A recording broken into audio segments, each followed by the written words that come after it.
Good afternoon, welcome to the City of York Council Health and Adult Social Care Policy and Scrutiny Committee. It's Tuesday the 22nd of November. We've got a fairly busy meeting this evening. We do have apologies from Councillor Barnes. There's no substitute. There is an executive meeting running concurrently, so I think a lot of councillors will be tied up with that as well, as will Councillor Runciman, I believe, who's the executive member who often attends here. So do any members have any declarations of interest other than registered? No. Okay. And we should just mention we are expecting Councillor Bassey, so I'm guessing he'll pop in when he gets here, probably stuck in traffic. The minutes of the last meeting, which was held on the 28th of September, we've had an informal meeting since and joint one with the Children's and Educations Committee, but the last full meeting of health was on the 28th of September. The minutes are on pages 1 to 10. Are members content that that's an accurate record of the meeting? Thank you. We don't have anyone registered to speak in public participation today, so we can go straight into the first of the main items, and it's item agenda 4, the recommissioning of sexual health and contraception services, pages 11 to 20 in the agenda. And we have Sharon Stoltz, the Director of Public Health, and Anita Dobson, the Nurse Consultant for Public Health, with us to introduce this item. Evening. Okay, thank you. Thank you, Chair. So the purpose of bringing this report to Scrutiny this evening is to give Scrutiny an opportunity to be presented with some of the key issues that we have with sexual health services. Our proposed procurement strategy for recommissioning those services when existing contracts end in 2024. Prior to the executive report which is due to go to executive in February. So it's a kind of pre-decision scrutiny, really. As the report says, local authorities have a statutory duty to commission free at the point of access sexual health and contraception services for our residents. That includes the student population in York and visiting population in York, if they happen to require sexual health services while they're here. The current contracts we have 2 contracts. One is with York Hospital Trust for an integrated sexual health service that includes the specialist element of the service, which is to treat sexually transmitted infections. And then the other contract we have currently is with GP practices in York for the delivery of long-acting reversible contraception. What is particular to York, this is not typical of every local authority. We have a partnership agreement between the NHS Integrated Care Board and the Council for delivery of long-acting reversible contraception in GP practices for both contraception purposes and gynecological purposes. So the implants that are used for contraception can also be used to treat heavy menstrual bleeding in women as well. So those contracts, both of those contracts, are due to end in the end of June 2024. But because of the lead-in time to commission new services, we've started that process now. The proposal then, the decision that executive will be asked to make is to go out, well, there are 2 options really. One is to go out to competitive tender for sexual health services. And the other, if we don't get a satisfactory response from going out to the market to deliver sexual health services, the other option we have is to enter into what's called a Section 75 partnership agreement with the NHS for delivery of those services. I'll explain a little bit more about that in a minute. So the proposal is that we would go out to re-procure these services over a 10-year period. So award initially a 5-year contract with the option to extend a further 5 years, obviously subject to annual review of performance, etc. It is a little bit unusual for the council to go out for such a long contract length. We believe that it is the right decision with these services because it provides stability across the health and care system, which is really important in these challenging times that we're in. So it is going to be better for us as a council, better for residents, and certainly better for our health partners to have a longer length contract. So just to explain a little bit then about the budget, which is on page 15 in your papers. So we know that York has one of the lowest public health grant allocations per head of population. So we've done an exercise looking at what other local authorities spend on their sexual health services provision. And we know that other areas spend on average just over 16% of their public health grant allocation on sexual health services, whereas York spends around 24% of our public health grant allocation. I get asked every year, previously by Public Health England, but now by the Office of Health Improvement and Disparities, why we spend more on our sexual health services in York.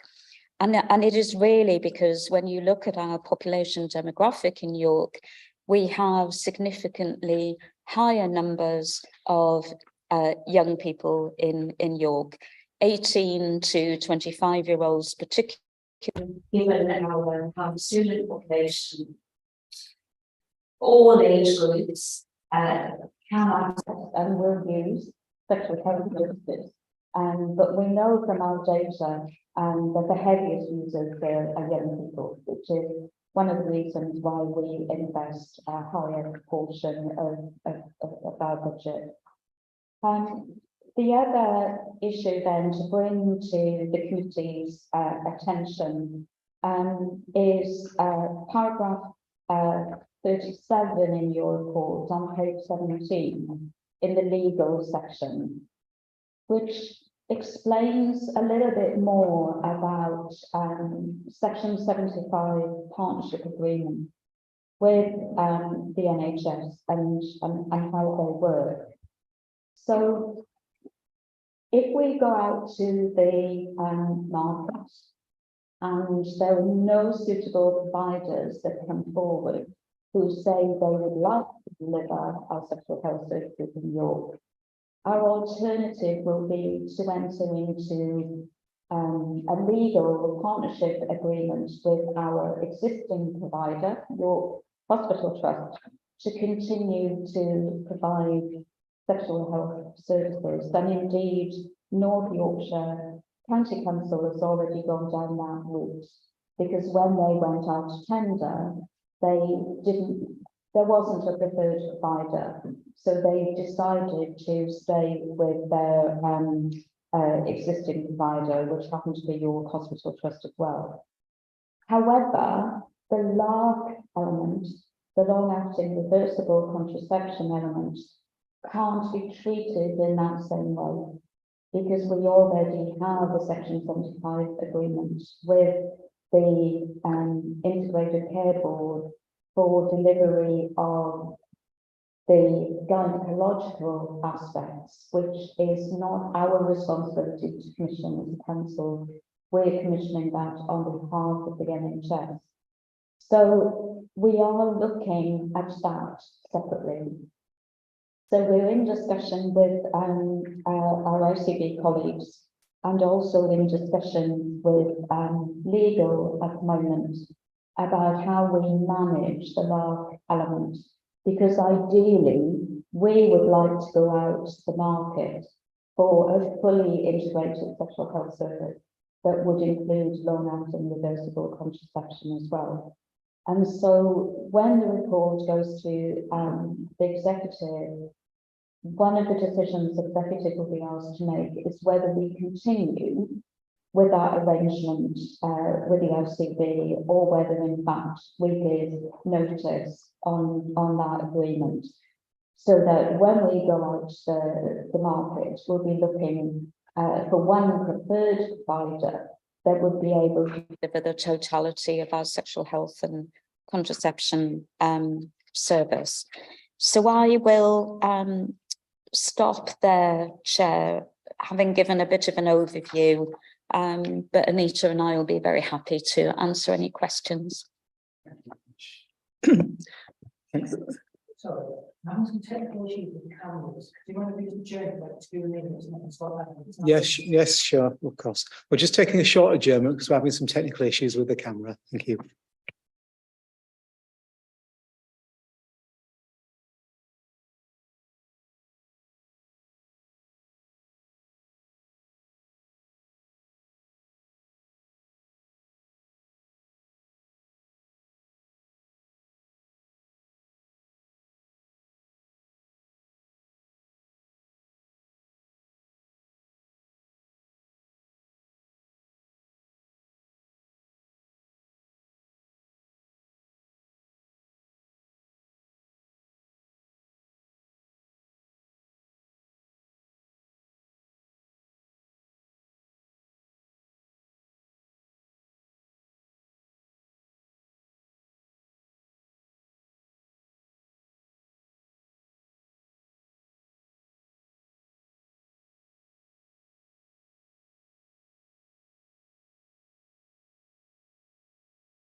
Hello, ladies and gentlemen, welcome back. We've just had the introduction from the Director of Public Health into the agenda item of recommissioning of sexual health and contraception services, and we're just going into questions now.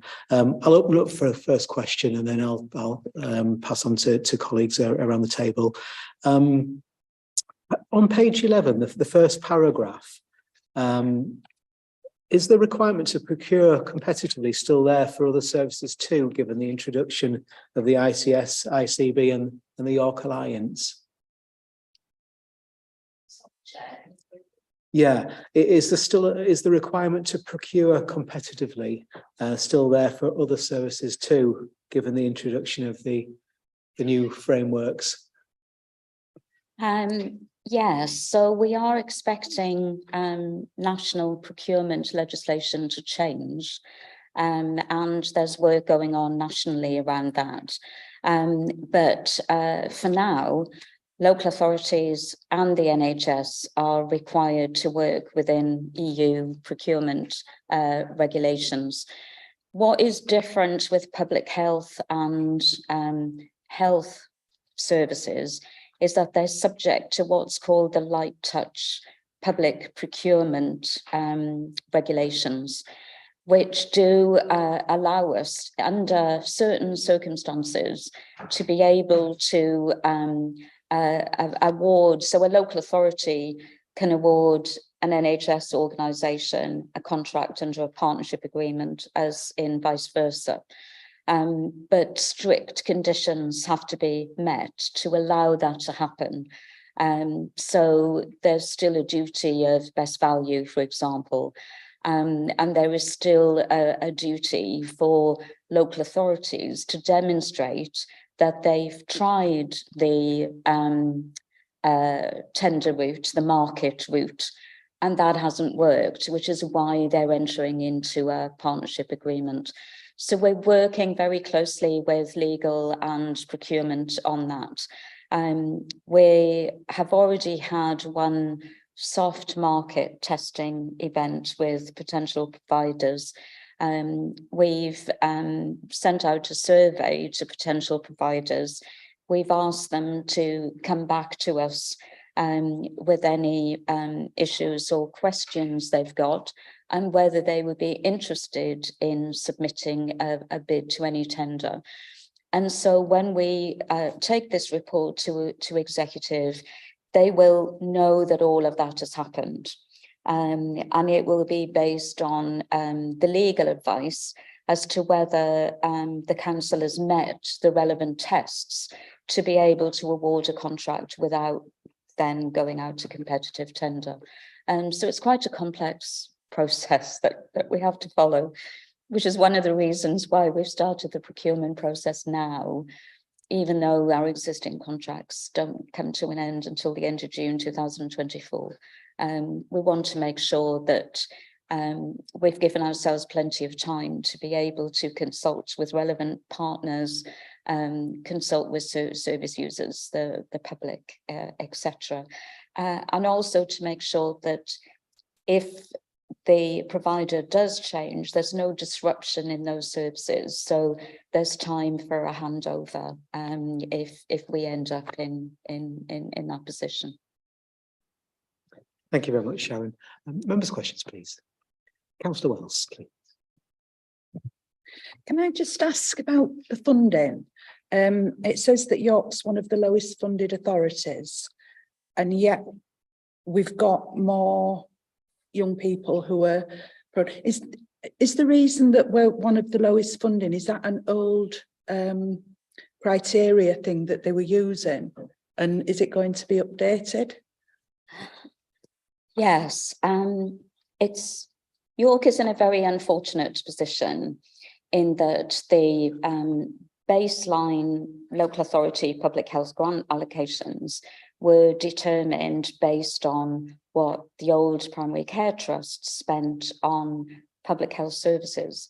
York was served by a North Yorkshire primary care trust who historically invested very little in public health services. And then the funding that the North Yorkshire PCT invested in public health was split between North Yorkshire and York. So York inherited a position on the 1st of April 2013, which is when local authorities took responsibility for public health services, that the grant didn't actually cover the cost of the contracts the council had inherited from the old PCT, sexual health services being one of them. So there was a very small adjustment to the public health grant in 13-14, but it didn't really help York's position that much.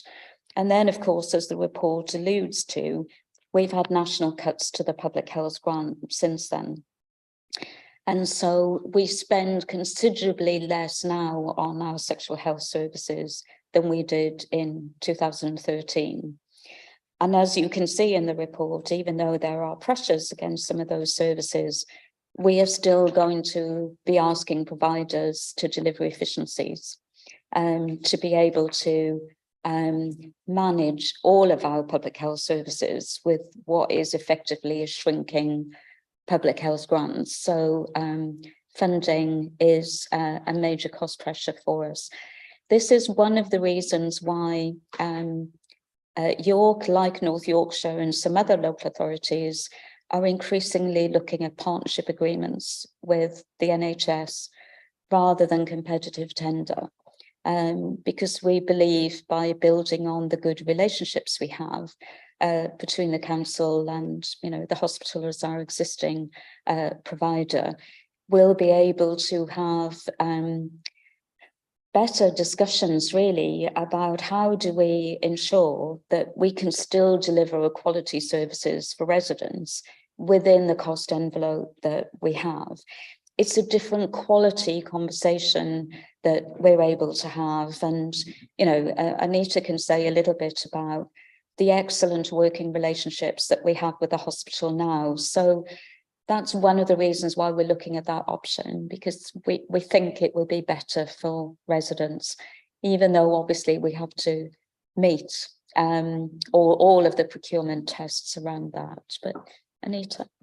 Thank you. Yeah, I mean, we've got a long history. We are NHS partners in York, and like Sharon said, when we're in contract monitoring meetings, which is the thing that drives up the quality, we understand our population, we understand the needs of the population, but we also understand the provider and what limits we can go to. We also try to work with our partners, our NHS partners, looking at innovation to future-proof those services as well, because we can't ignore, as much as I'm a technophobe, the technologies around some of this delivery as well that helps us work within that budget envelope. We've got to move that way. And as a city, that's the way we're moving as well. So the partnership working that we have with our trust at the moment, certainly around the sexual health services, we have very frank and open conversations about what needs to be delivered. And we have very good working partnerships to be able to deliver that because of that understanding of the needs of our population. Jemima, did you want to come in? Just a quick one. So thank you for the report. It was really quite helpful. And I've just read in that section around, because I think some of my concerns are is really when we're going out to retender or redesign or whichever step we take is about supporting people. I know that there's around 15 to 24-year-olds, but as we're seeing some of the ages are coming down where children probably need, or young people probably need that conversation about making the right choices for them around their sexual health. I was just wondering if the new contract would lower the age slightly from between 15 and 24 or not. So this paper is about the contract that we hold for specialist sexual health services provision, and the future procurement plans for that.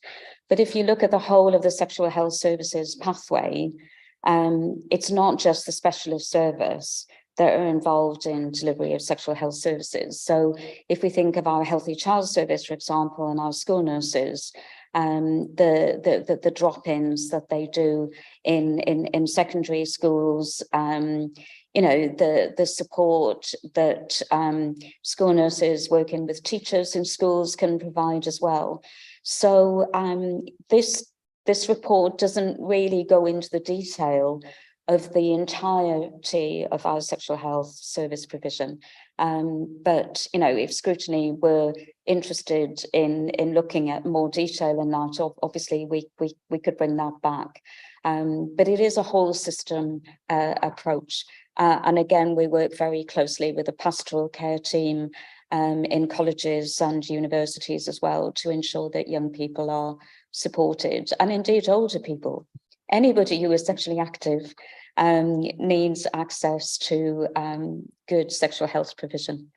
And we only very recent experience of the monkeypox epidemic It was sexual health services and our sexual health service at the hospital who was very much at the kind of coalface of dealing with that. But clearly they work closely with us as a public health team as well. So there is that broader offer. Is there any work with the universities directly, Sharon, between the council and the universities? I know in the past we've had, for example, dealing with things like COVID, for instance, they've had sites at the university. Are there any clinics, etc., that are linked that we kind of have any joint working with? Yeah, not directly at the moment, but what we look at is a needs-led service. So what are the needs of the population? What is the access issues? You know, the conversations with universities have carried on post-COVID. This is something that we were wanting to build on. So we had good relationships with universities prior to COVID, but obviously they were built on much more during COVID. And one of the legacies from COVID is to carry on that conversation. So looking at the needs of that particular population and what that might entail. And that's why the service spec for this contract is in development. And that's one of the demographics of the service users that we'll be looking closely at to inform that service spec going forward. Thanks, Anita. Councillor Cullick, did you indicate? Yeah. Thank you, Chair. This might be helpful or unhelpful, I don't know at all, but given that the situation described with North Yorkshire and looking forward to increasing strategic partnership with North Yorkshire, as we move towards the new arrangements that are not so far away. Does that feed into this process at all? Is that a conversation that's already going on, and would that bring any effective savings? So it's a very good question, Councillor Cullick. We did have extensive conversations with our North Yorkshire colleagues when we went out to procure the service last time. In the end, even though I think both parties came together thinking that there were opportunities to commission collaboratively, we came to the conclusion that our needs were quite different, and that our needs within York, with our population, and the service specification that therefore we wanted to develop was substantially different to what North Yorkshire were asking for. So one example, York as a smaller city is able to concentrate our specialist provision in one centre. Monkgate at the moment is where the sexual health services are based. That works very well. We don't commission any routine sexual health services from primary care. It's only the long-acting reversible contraception we commission from primary care. Whereas in North Yorkshire, it's much more rural.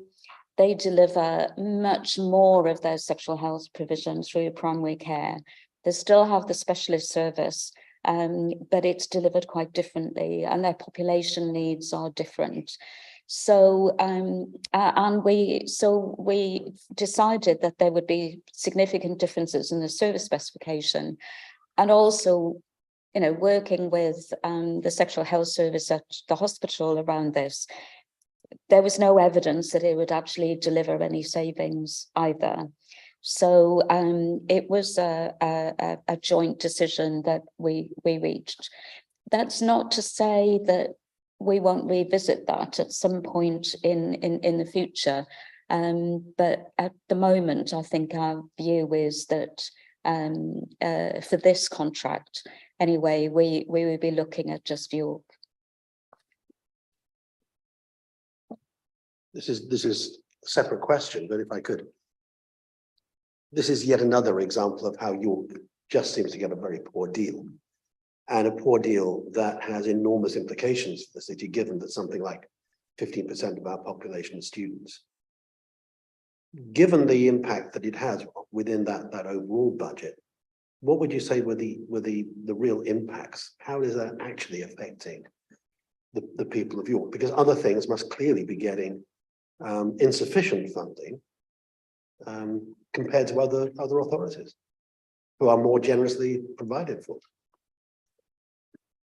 Again, a very good question, and I've had a very recent discussion with OHID, the Office of Health Improvement and Disparities, that now performance manage local authorities in terms of how we spend the public health grant and our public health outcomes, and had exactly that conversation with them. From my point of view, it is quite ridiculous that local authority public health grant allocations are still predicated on decisions that were made by PCTs back in 2011. And for me, there needs to be a fundamental review by central government of how local authorities are funded for the public health services that they are required to provide for their populations. Inevitably, because we have to spend a higher proportion of our public health grant to meet local need, that means that we can't invest that money in other public health services. We can only spend it once. And so that does have implications for how much we're able to invest in health visiting and school nursing services, weight management services, whatever it might be. So undoubtedly it does have an impact, and there's no other way of describing it really, except to say that it does have an impact. I have had ongoing conversations with our universities over the years about, well, can they contribute then to our sexual health services budget? I haven't got very far with those conversations, as I'm sure you can imagine. But I think with Anisha saying earlier about the opportunities for innovation, to be able to use digital methods of providing care, there's an opportunity for us to have a different conversation with our universities to say, well, okay, we're not asking you to give us any hard cash, but actually, can you support us with developing those digital solutions? And, can they, through their links with their students, actually work alongside our sexual health service and look at driving efficiencies that way, rather than asking them for money, which I'm sure will fail yet again if I were to have those conversations with them. So I think there are opportunities under that innovation umbrella, certainly. Can I ask, is that a conversation that's already begun?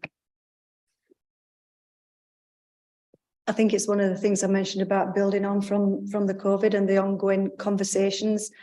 As we start to look at the service spec, look at the needs of the university population, what is it? We're always looking at where are the research opportunities. We're based on evidence. Where's that evidence going? We've got 2 colleges, 2 universities that are probably, world renowned for research. It's a fantastic resource for us. And that gives us that close collaborative working. And it's one of the things that we want to look at. We're right at the beginning of starting that service spec, and these are the conversations that we're wanting to have. So in answer to your question, short answer is no, we've not yet, but it's on our list, it's on our to-do list. Thank you. Was it a supplementary, Councillor Hope, before I go to Councillor?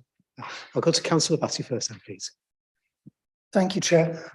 I just wanted to explore a little bit the advantages, disadvantages of working with one or a variety of providers, and find out if I'm understanding things correctly. I mean, my intuition would be that part of what we're doing when we provide services like this is trying to obtain better health outcomes down the line. And that, would it be fair to say that if you have a number of different providers, it's harder to correlate the benefits, potential benefits of the services you provide? Whereas if we got all our services within the NHS, it would be possible to say an investment in this area of activity will we imagine give us a benefit in that area in 5 years' time or whatever, and then to plan the funding of these various services more effectively. Would that be a fair way of looking at the dynamic here? Absolutely, and that's one of the reasons why we're doing the work at the moment to look at those two options: go out to competitive tender or work with our NHS colleagues around a partnership agreement. And that will be those will be two options that we'll be asking executive to make a decision on. I mean, we've got our NHS providers here. When they come to the table, they may want to say something about this. But to me, sexual health services are one part of our health and public health system. And we want to build on, strengthen and keep investment in our York health and public health system.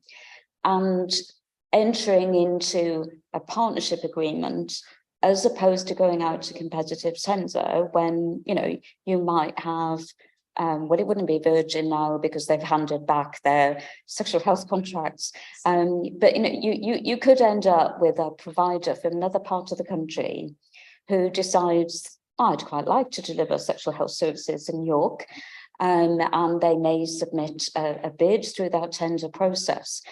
But they're not a provider that is part of the health and public health system in York.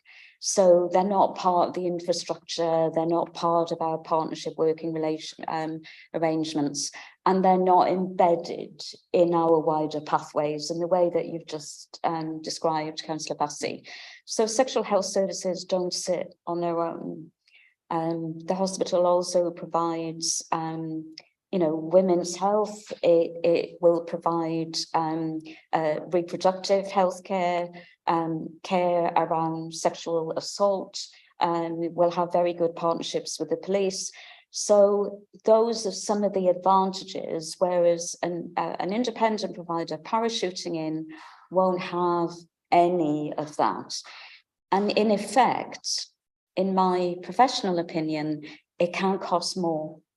Because if you've got different providers, the money is, the budget you've got is split up across these different bits.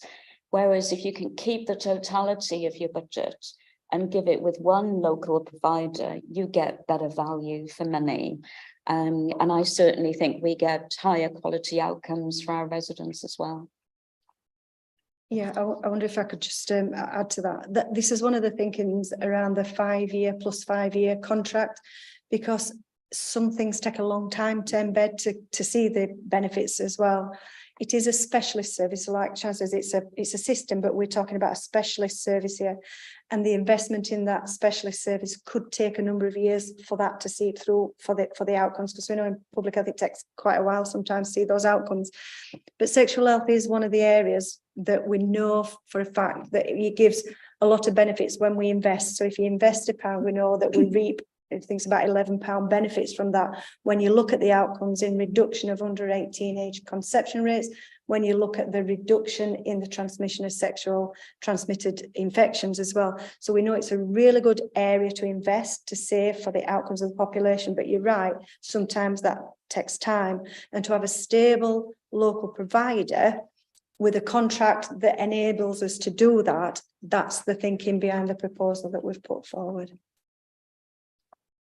Thank you. Can I respond? Sure. And I welcome all of that, and it all makes sense to me.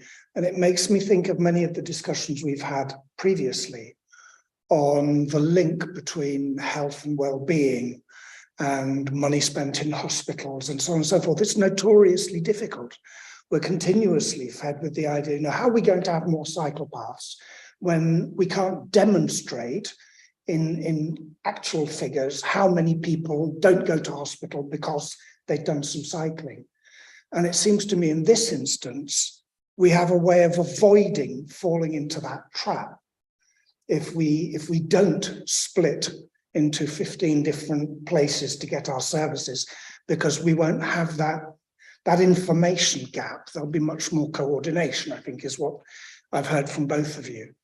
And so I would certainly welcome that approach, and I'm pleased with the responses I've had there. Thank you, Councillor Massey. Councillor Hope, please. Thank you, Chair. Sort of connected with that, I was interested in the LARC aspect, because I know that when you've got a health provider sort of doing both stuff on behalf of the council and things for themselves, are the costs split properly and are you being charged the right amount?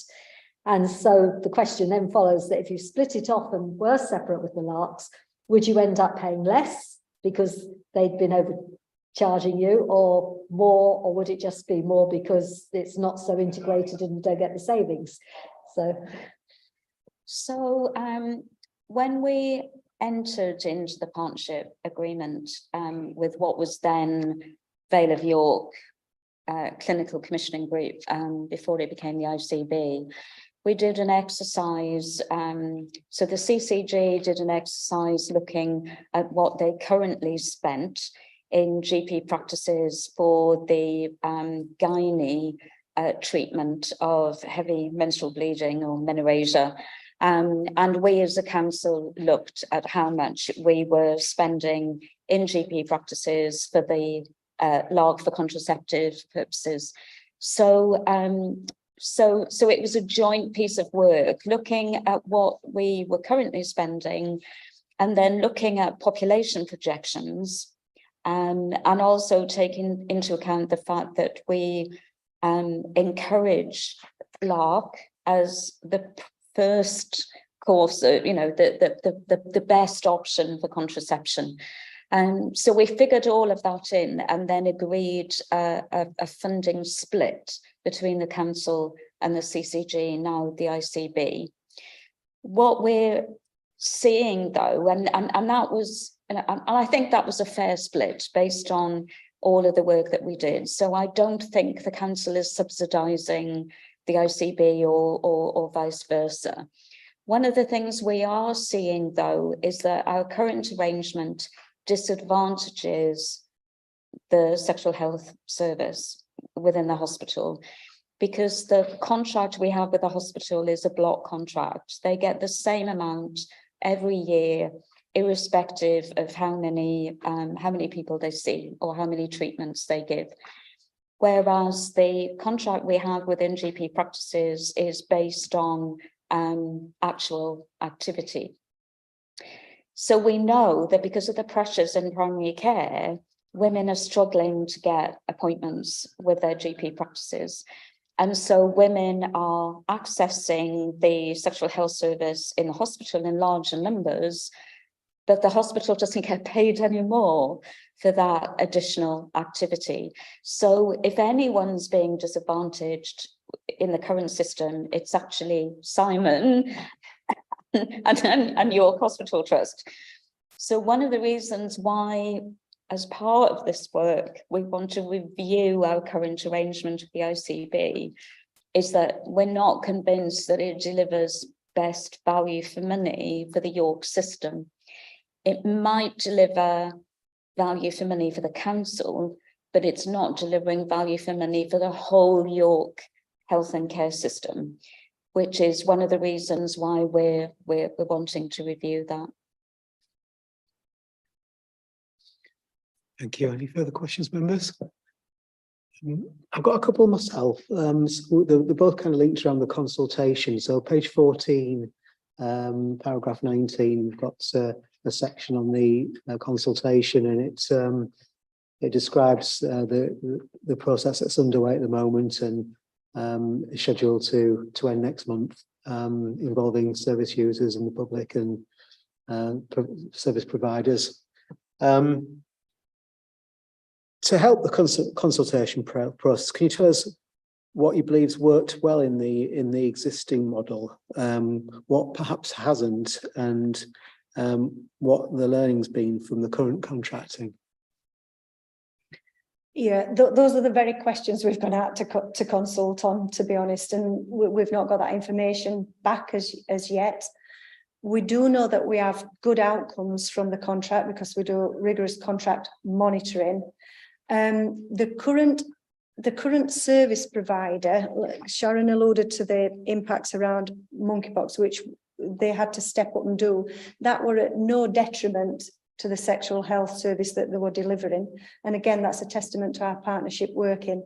So what we base our outcomes on is the public health outcomes framework, and there's a set of criteria that we benchmarked against, and we have very good outcomes for our population, and that's been provided through our current provider. So we know we're getting a good service. We know we've got good partnership working, but to the very nuanced questions that you asked, those are the very questions that we've asked in our consultations. So we'll be able to answer that at a later date, if that's okay. Yeah, there are no themes coming through already then, since it's been on since September? We've got some preliminary ones, but I don't think it would be fair to comment just at the moment because we've not done the analysis of it. Okay, fair enough. And in terms of access to services and how that's addressed, given the changing where people want to access care, and obviously we've got the progression of digital services and what we often hear about from members of the public generally about availability outside of office hours to fit in with their own working arrangements. What are we learning about that? Or how do we expect things to change to accommodate those? Yeah, again, it goes back to that consultation. What hours would you want to see extended? They already have extended hours. Again, it's response to need. But again, that's the very nuances that we want to look at in a service spec going forward. Has that need changed since the last time we had the contract? And if it has, what needs to be put in place? And we have to be then realistic of what the provider can provide as well. So we also need to manage expectations as well. It's not a 24-hour open service, but what would be the peak times? What is specific to York, and is there something specific to York that we need to look at again for people that are working or would need to access on a weekend, etc.? What are the innovations in telecare, etc.? People being able to access tests via the internet, etc., that get posted out, and there's some of that going off now. So we understand that people need to access healthcare at non-traditional times, Monday to Friday, 9 till 5. And some of that work's already in place, but we're hoping that the consultation may give us a little bit more detail on that. And then how do we manage that, again, within that financial envelope, because it costs more for people to work out of those normal hours as well. So how do we get, we're the best bang for his buck, but we need to balance that and balance those expectations. And that's the work that's going on now. Well, it'll be interesting to see the outcomes of the consultation. Any final questions, members, before we move on to the next item? No? Great, thanks very much. So we move to agenda item 5. And it's the Care Quality Commission CQC inspection update for York and Scarborough Teaching Hospital NHS Foundation Trust. And I'm pleased to invite to the table Simon Morris, who's the Chief Executive, and Caroline Johnson, the Deputy Director of Quality Governance. Good evening, and thank you to you both for joining us. I appreciate you both be very, very busy people, so we appreciate you coming in this evening. Thank you.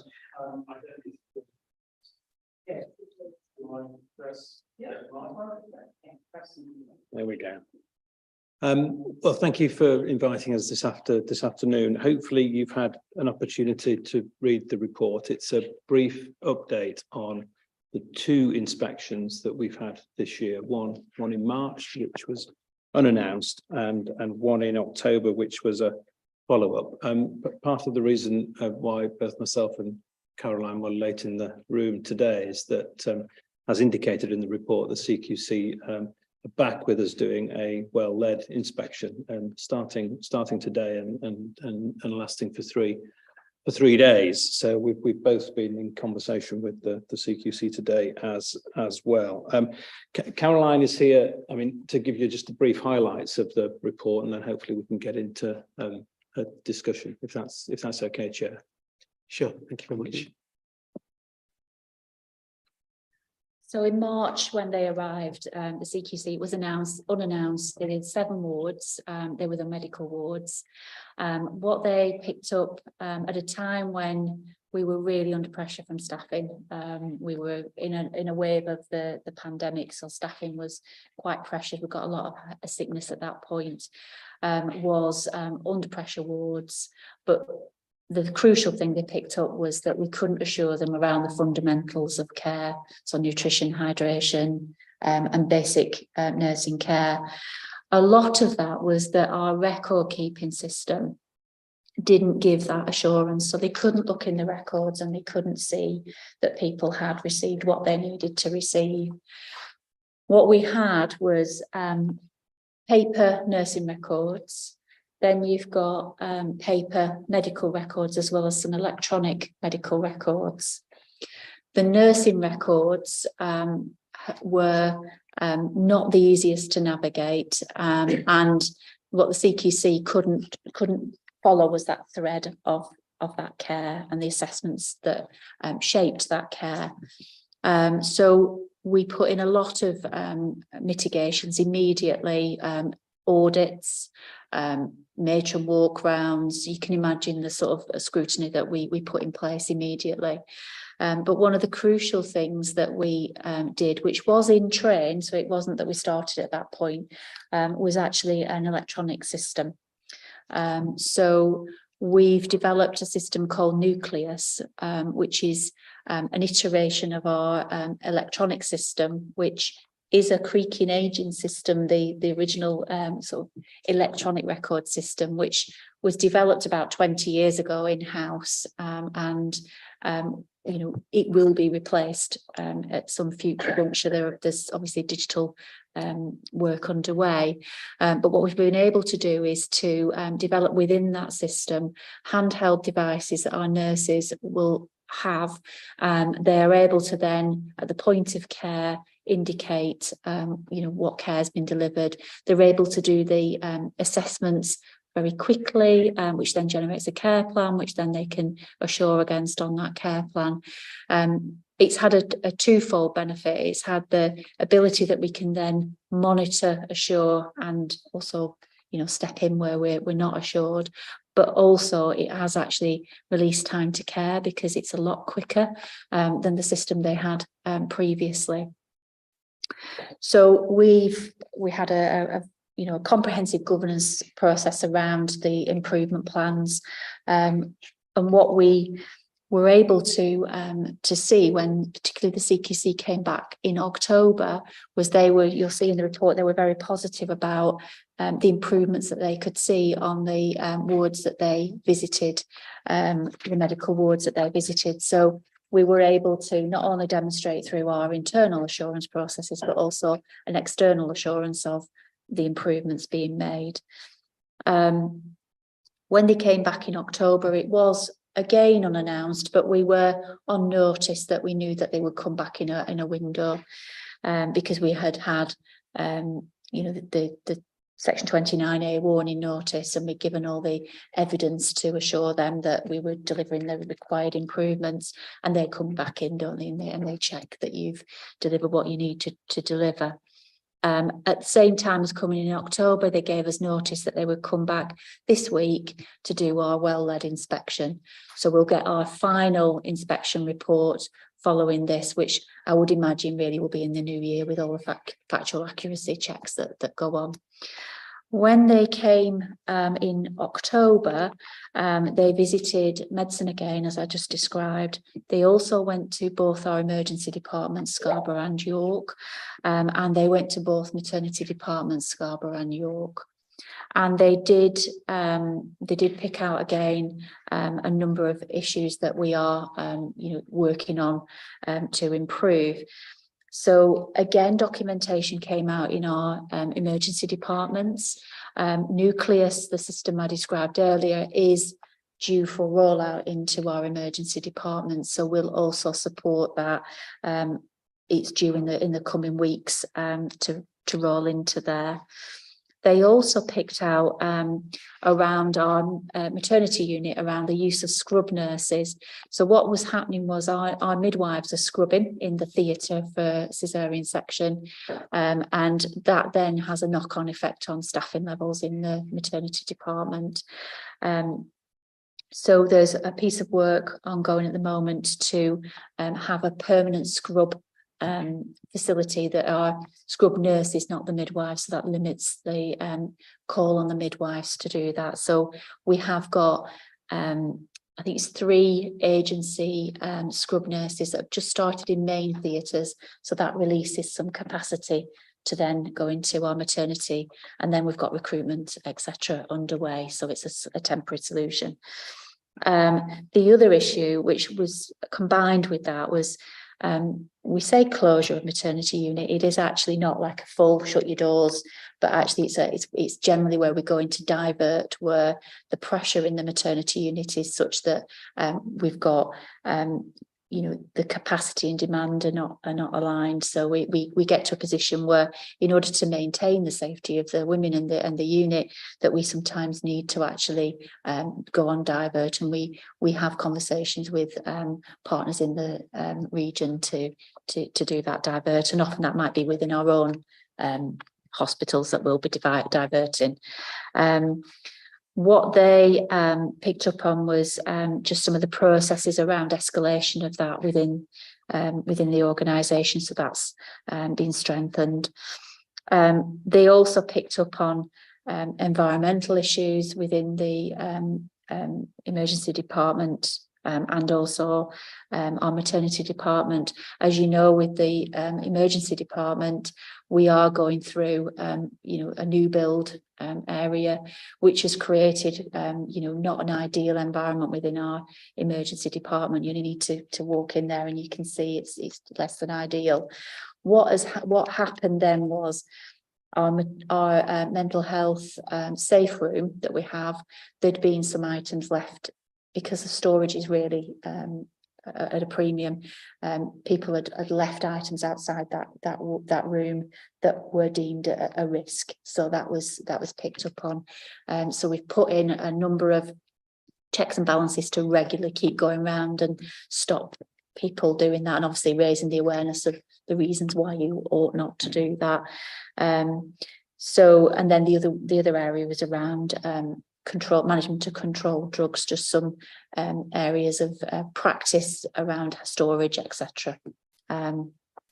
So we took immediate action.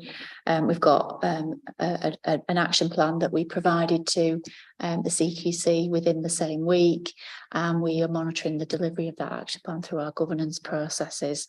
And obviously they're back in testing now, you know, the resilience of that action plan, and of course they'll dig a little deeper as well at other areas. So I'll stop there. That gives you a whistle stop through the last few months.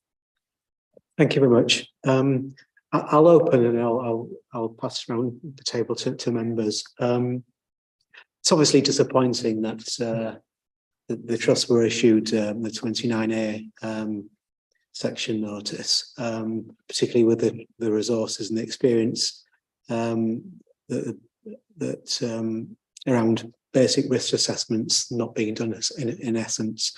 Was the trust aware of this beforehand, or was it something that the CQC brought to your attention, would you say?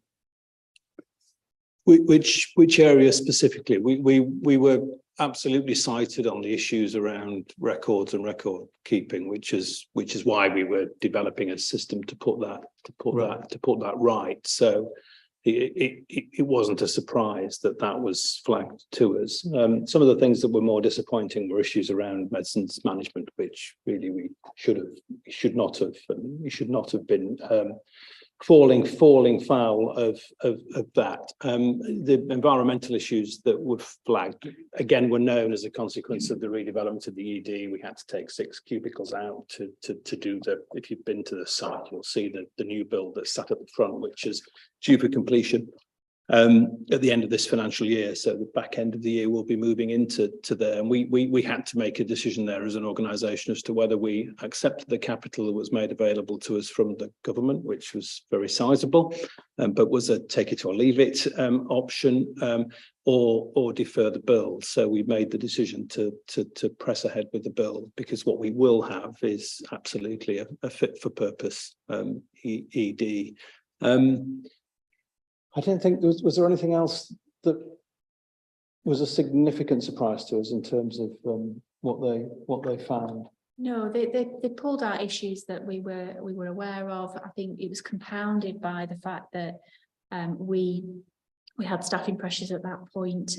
We'd got lots of agency staff. We'd got lots of staff who weren't used to working on those wards and were not then completing the documentation as well as we would expect. But yes, certainly there were issues that we were very cognizant of. But unfortunately, CQC picked those up when they came into. Okay, so I'm guessing that you have your own kind of internal audit processes. Yeah. In any event. So, yeah, okay. Councillor Passy, please. Thank you, Chair. And I should preface my remarks by saying I'm not going to say what I'm going to say to just do finger pointing, but I want us to understand how difficult the situation is in our hospitals. So all the information I'm about to give has been in the public domain.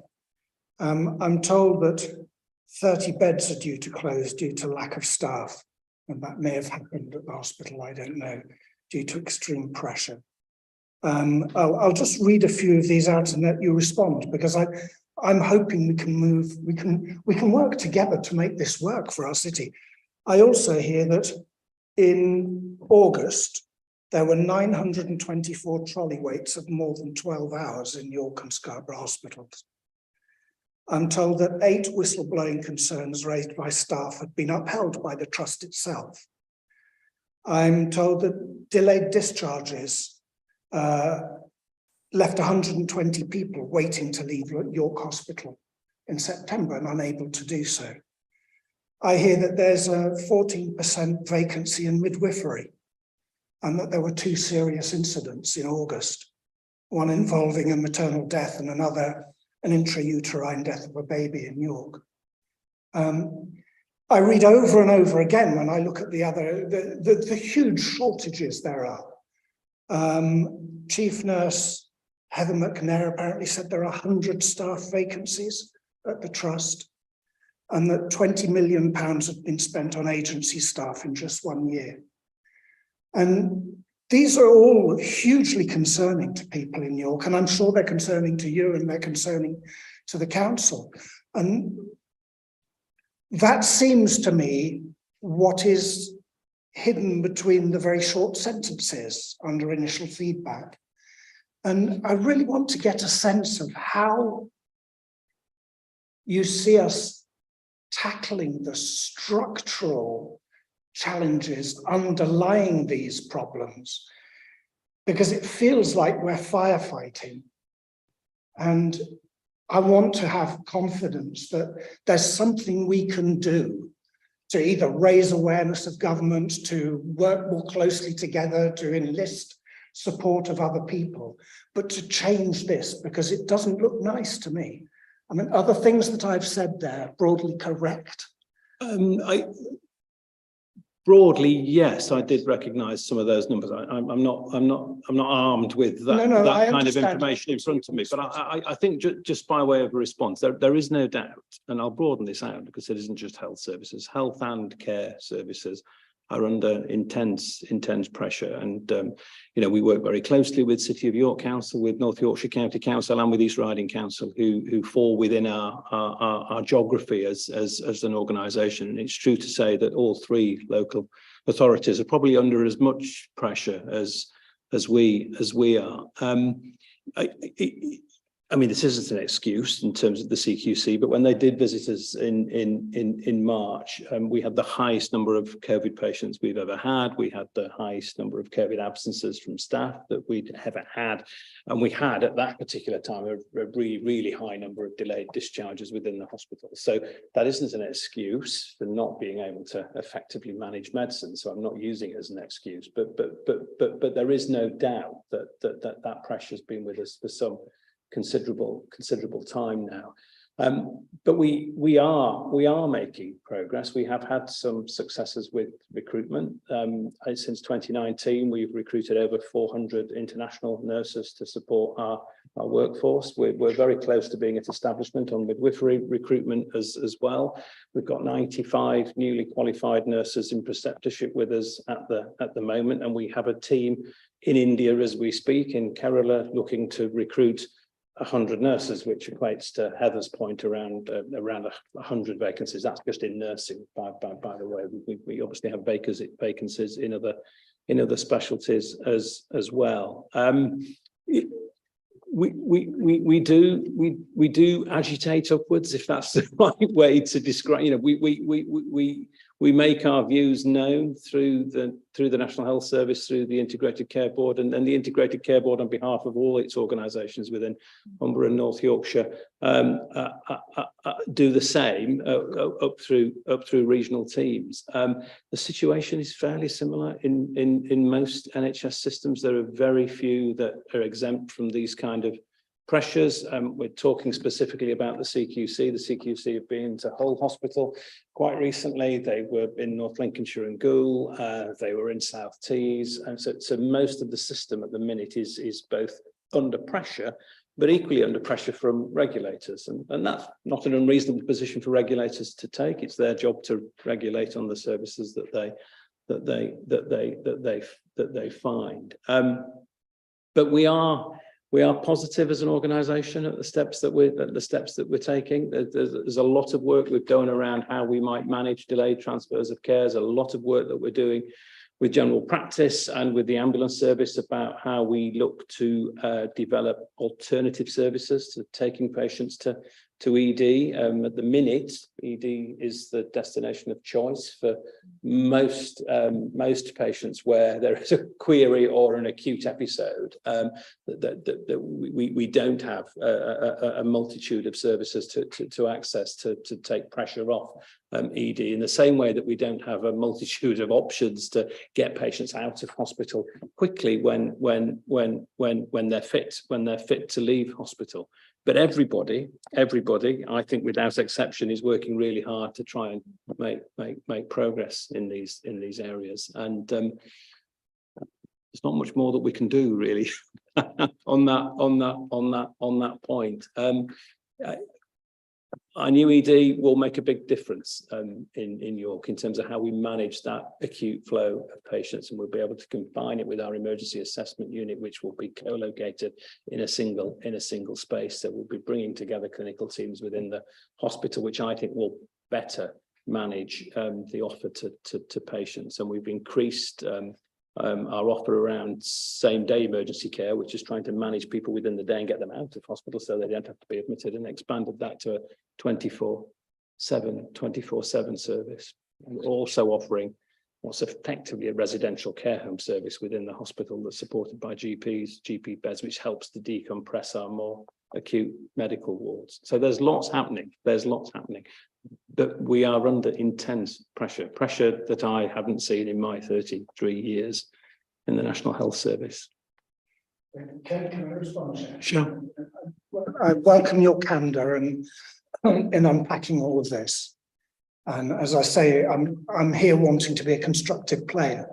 It would be good to hear from you, Jamelia, on the issue of these people who are not able to get away from the hospital when they need to get out, because I suspect maybe that's an area where we as the City Council have a huge part to play, and getting a sense of where you think we're going with that would be helpful too. That kind of the extension of the question I wanted to ask as well, because obviously COVID has brought significant additional pressures to a system that was already under strain, really, in reality, prior to that happening.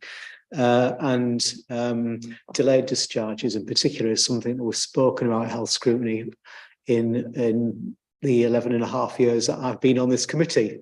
And it's a theme that crops up from time to time, but it's a theme that's not gone away. And in the past, I did feel as if the council, and I'm not pointing fingers at any particular administration, because there's been 3 different administrations in this period as well.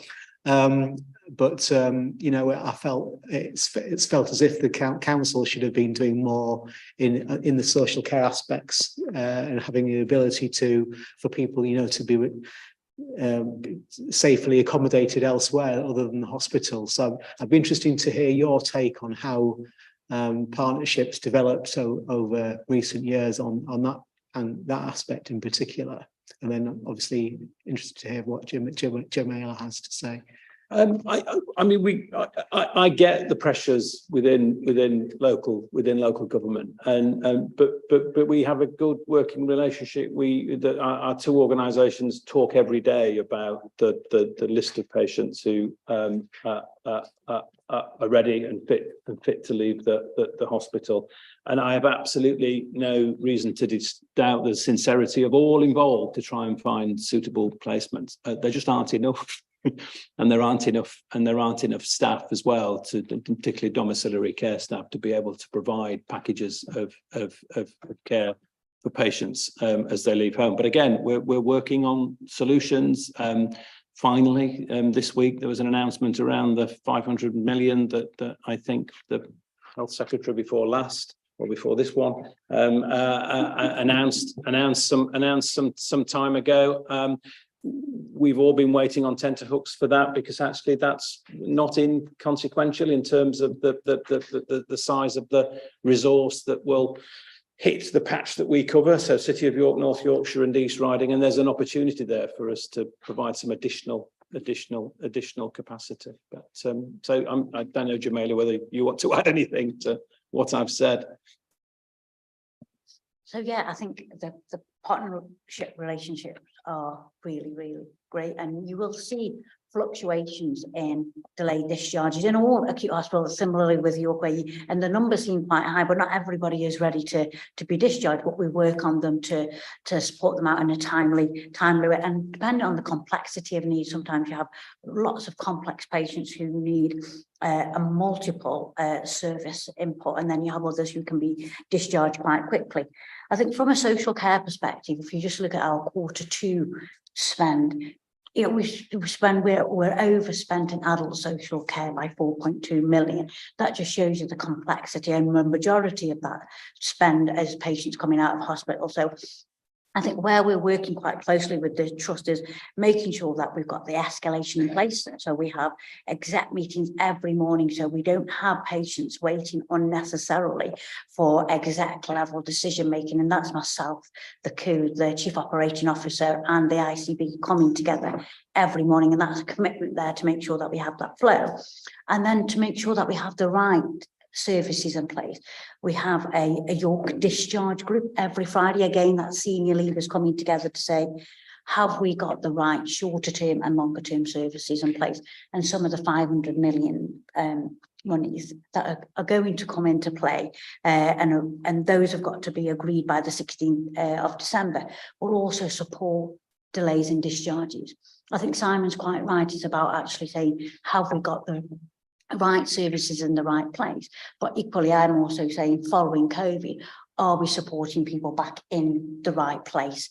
If you just look at some of our council data, a lot of our residents coming out of hospital end up in residential and nursing care, 46% against a national average of around 8 to 11. So quite a high number going into. So we're just this week, we're doing a home first week to say, well, why are patients staying in hospital longer than what is required? And when we look at domiciliary care, they can pick up after 7 to 10 days, but it's that bit at the very beginning of patients then waiting in hospital longer than we would want. So waiting 5-6 days more than we would want them. So the home the home first week that's taking place is going to help us target some of our commissioning, because time and time again you hear people saying, oh, well, you're just commissioning the same thing because you know it hadn't worked that time, but you just then add on. This week will say, well, what are those actual gaps, so we can spend the 500 million money a bit more wiser. I think delayed discharges is a continuum. So, you know, as we discharge, patients come in. So I think what the other bit that we are looking at and with the support of the hospital is about how do we stop people from coming into A&E in the first place and getting sucked in. Some of our services in the community actually are not helpful because they pick up people once they are actually admitted rather than in the community. So you have some service that say once the person is hospital, we'll pick them up out of A&E. Well, that's actually the wrong way around. So a whole raft of work has been done to say, well, how can we stop those people with long-term conditions, some people who don't need to be in hospital, from coming in, and then the people coming out quite quickly. I think we've got some things in place now, which we brought in sort of the summer and in August. Just need to embed them a bit more. But I think from senior leadership all the way to the front line, we've got a clear eye on delayed discharges, but equally alongside that length of stay, because it's the length of stay that impacts on people going into long-term care straight from hospital, which is something of a focus of mine now. Thank you. Councillor Heaton, then Councillor Culloch, please. Thank you. Just a couple. Looking at previous CQC reports, emergency care, which was published in March 2020, that found that number of breaches of regulations from previous inspections hadn't been effectively acted upon. I suppose given it's out there, what assurances can we gain that obviously there's progress going on now, but what can we gain that everything is going to be moving in the right direction from this most recent inspection? Just on those that were out. I mean, my understanding, apart from the work with TZESC and Weir Valley around mental health assessments, all of those have been satisfactorily closed from the I think it was January 2020 inspections of both Scarborough and York ED, and the feedback that we have received on the back of the March visits has been positive. Obviously, we haven't yet seen the feedback from the areas that they inspected in October when they came to check on their original March visit. But I think that gives some assurance there that the actions that we have taken have considerably dealt with the vast majority of the issues that were flagged. I think the question that's still outstanding from March 2020 is around audit of data around mental health assessments within ED, isn't it, Caroline? Yes, it is. It's around. Do I have to come on? Technology is getting there. Yes, so the mental health risk assessments audit is the bit that's still outstanding, and it's the issue is around documentation again. When we do the audits, there's bits of the assessments that are not necessarily consistently being completed. What we can see is that actually we are assessing risk, but we're not completing all the documentation to its fullest to pass the audit. What we've just developed, and I had an email actually earlier today that there's a prototype ready for me to review, is that it's going onto Nucleus. So we'll have an electronic system that's, you know, again on a tablet, and the way it's been built, it takes you through by the nose almost of what bits you need to fill in. So we're confident that will finally close that loop. We've done a lot of work with our staff around training around mental health. We've got mental health strategy, and we've also had some specific training on trauma-informed care from our colleagues in TZESC and Weir Valley, and we work with Mind quite closely. So I think it's again the records are not then giving us the confidence in the audit, but you know, we've come an awful long way on the mental health journey. Yeah. Thank you. And yet the other one that I had was the June report, where it's referencing staff not always supporting patients to make informed decisions about care and treatment, and then not following guidance on patient consent. I didn't see that in the initial feedback. Is there any indication of where that is now as well? So yes, so one of the areas that they picked up was around sort of Mental Capacity Act and DOLS assessments. And again, that was, they'd start the paperwork and not complete it. And again, you know, not that it's an excuse in any way, shape or form, but at the time the staffing pressures were just horrendous and staff were moving between wards constantly. So there's not that lack of continuity of care. What we have done is we've actually invested in some specific Mental Capacity Act safeguarding leads who actually are going round the wards, you know, sort of making sure that things are where they need to be, doing sort of sitting next to Nelly training as well on the wards. And also there's a firm of solicitors who have done some really fantastically evaluated training for our doctors on mental capacity. Apparently really enjoyed it. He made it sort of quite live, and so that's continuing to roll out. So it was certainly an area that we needed to tighten up on. Great, thank you. Thank you. Councillor Culloch, please. Thanks, Chair. Most home care providers these days use some app-based communication system which enables families and those who are concerned to access pretty much real-time information about what's going on. I've seen this myself with my mother.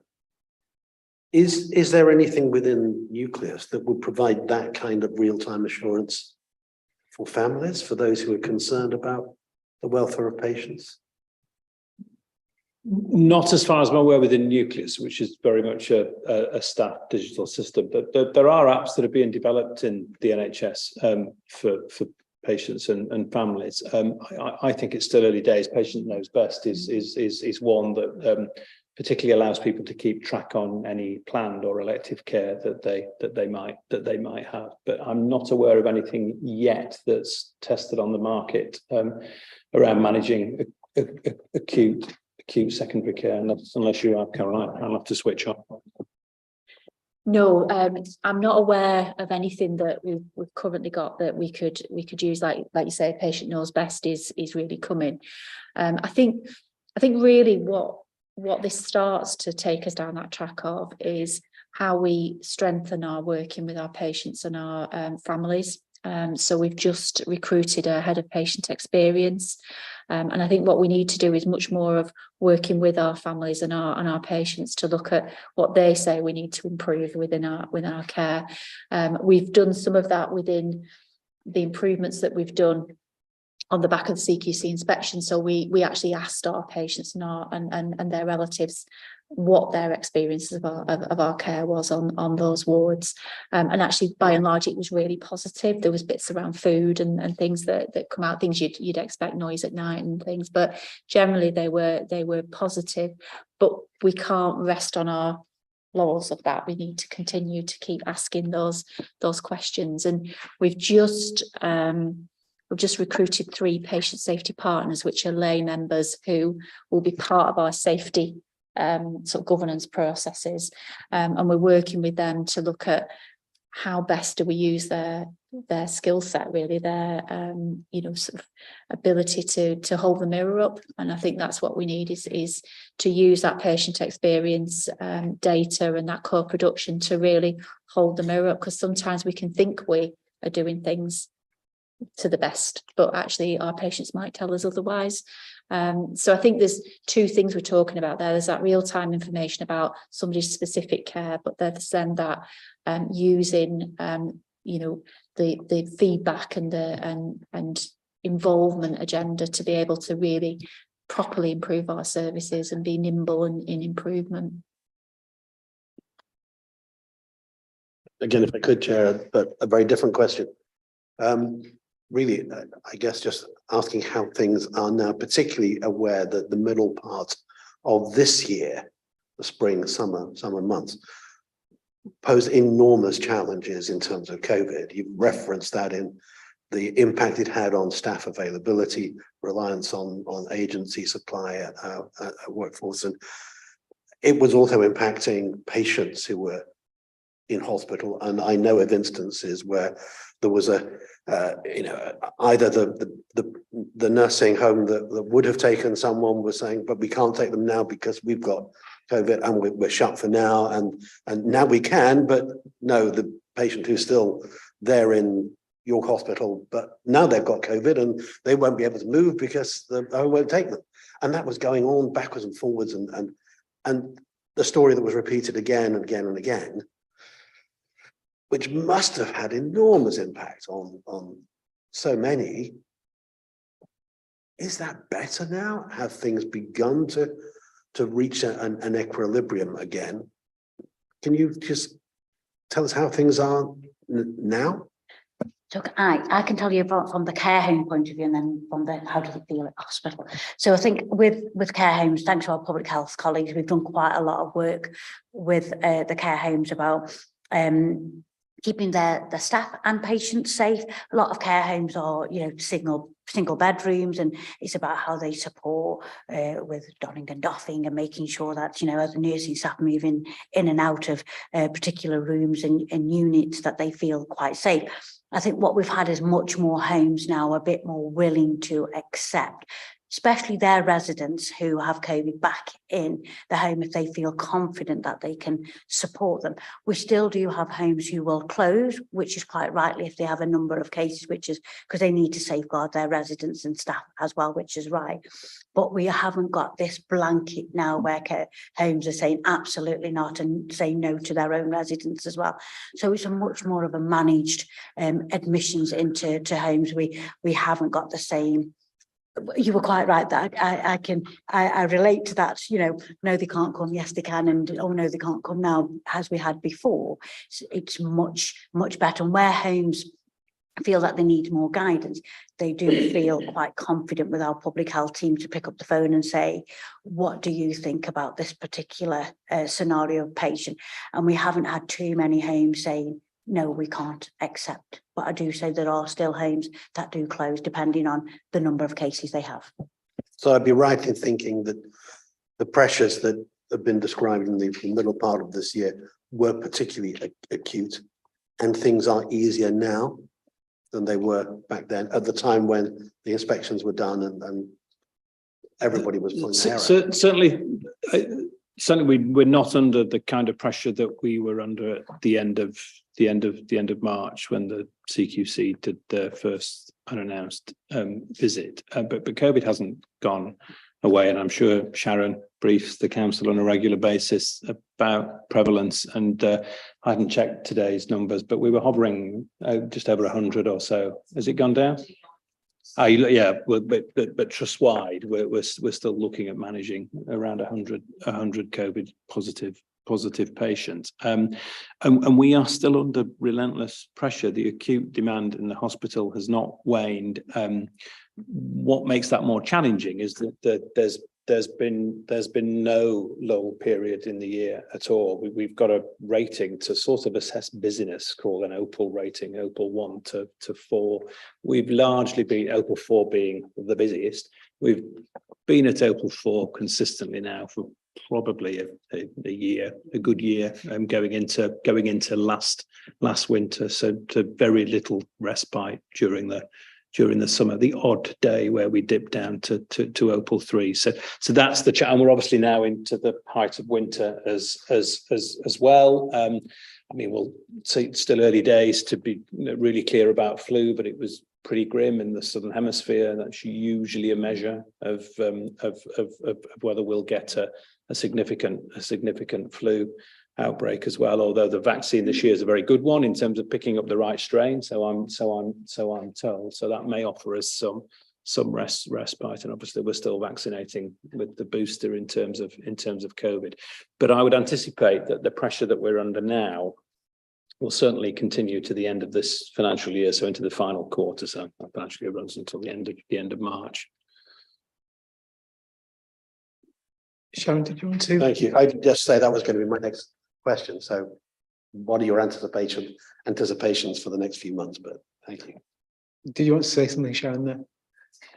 Yeah, the situation with COVID is interesting because we're not doing the testing we were doing. And so the estimates now of how much COVID is in the population is really based on Office of National Statistics data. So it is only estimates.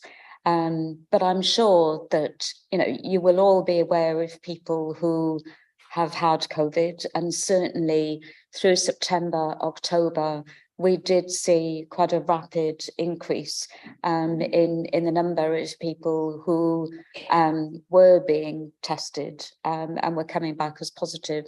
And we certainly saw that in a spike in admissions with the NHS as well.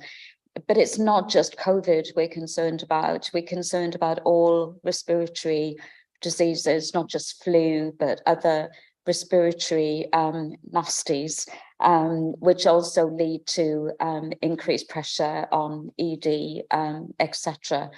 One of the concerns I've got is we're not doing as well as we should be in our uptake of flu and COVID vaccinations. So in fact, Anita and I were looking at some figures just recently with one of our colleagues.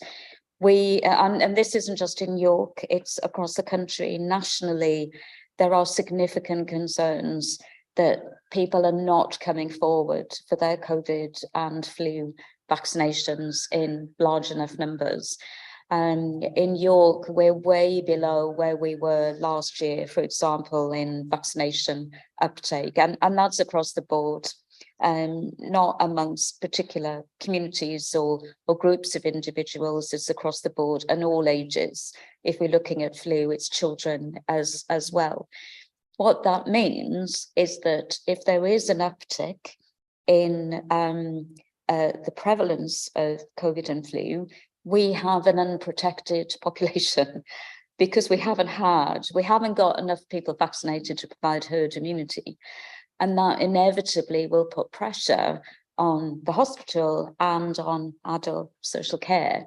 So we are doing some work on that. Anita's leading on that. You can come forward and say a little bit about that, because we are desperate, really, to encourage more residents to come forward and be vaccinated. That's my major concern at the moment.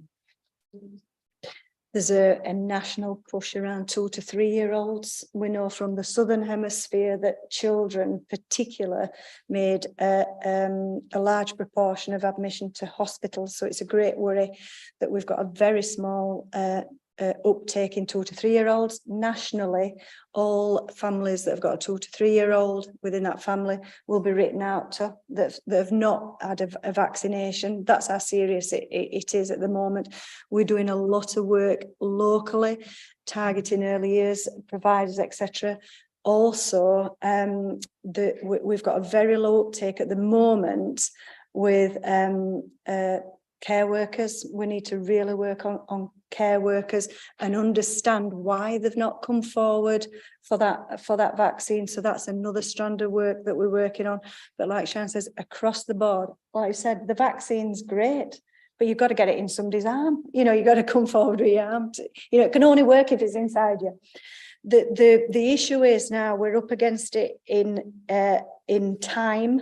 It takes 2 weeks to seroconvert. So from having your vaccine to get optimum protection, it takes 2 weeks.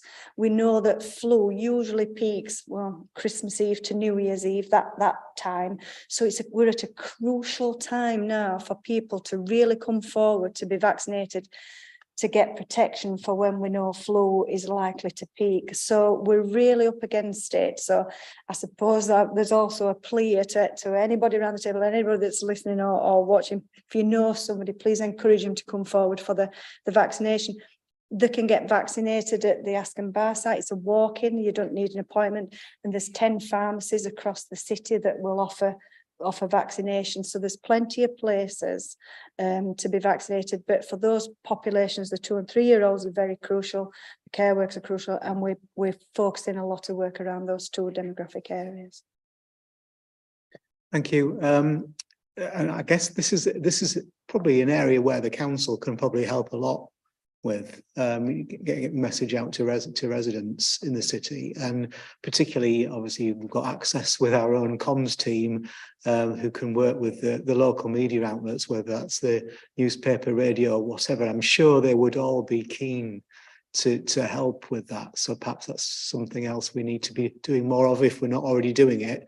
I must admit, I had my booster a couple of weeks ago, and I went to Askham Bar.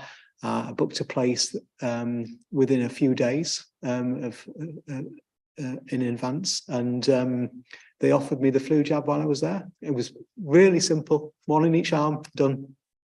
We just need to get that message out then. Councillor Wells.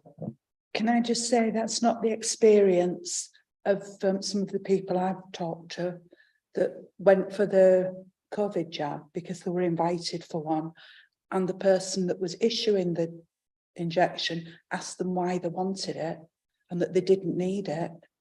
And I was very concerned about that, but I don't know if that's something that, if that was that particular person on that day, but a couple of people have told me that.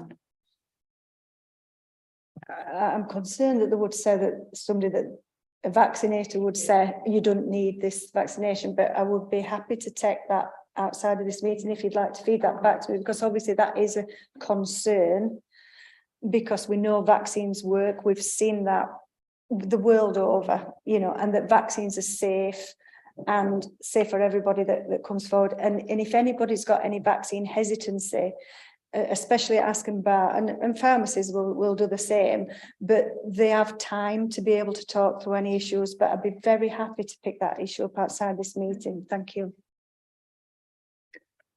Thank you. Any further questions, members? Councillor Massey. Just a very quick intervention. It would be really helpful, I think, probably all of us around this table, if we had the latest figures that you're both referring to, because obviously as councillors, we can do things via social media and the press and all sorts of other things. And I'm quite sure everyone around the table would be happy to participate in that process. So. Yes, certainly happy to do that, Chair. Then we need to do a bit more further analysis on them, but then we can send them to you via Louise. But we'd be very happy to do that. And can I assume meant by that all councillors, not just members of this committee? Yes, yeah. Of course, I just wanted to. I'm not seeing any further indications of questions, so thank you very much to both of you again for coming along. You're welcome to stay for the rest of the meeting, but I appreciate you've probably got lots to do.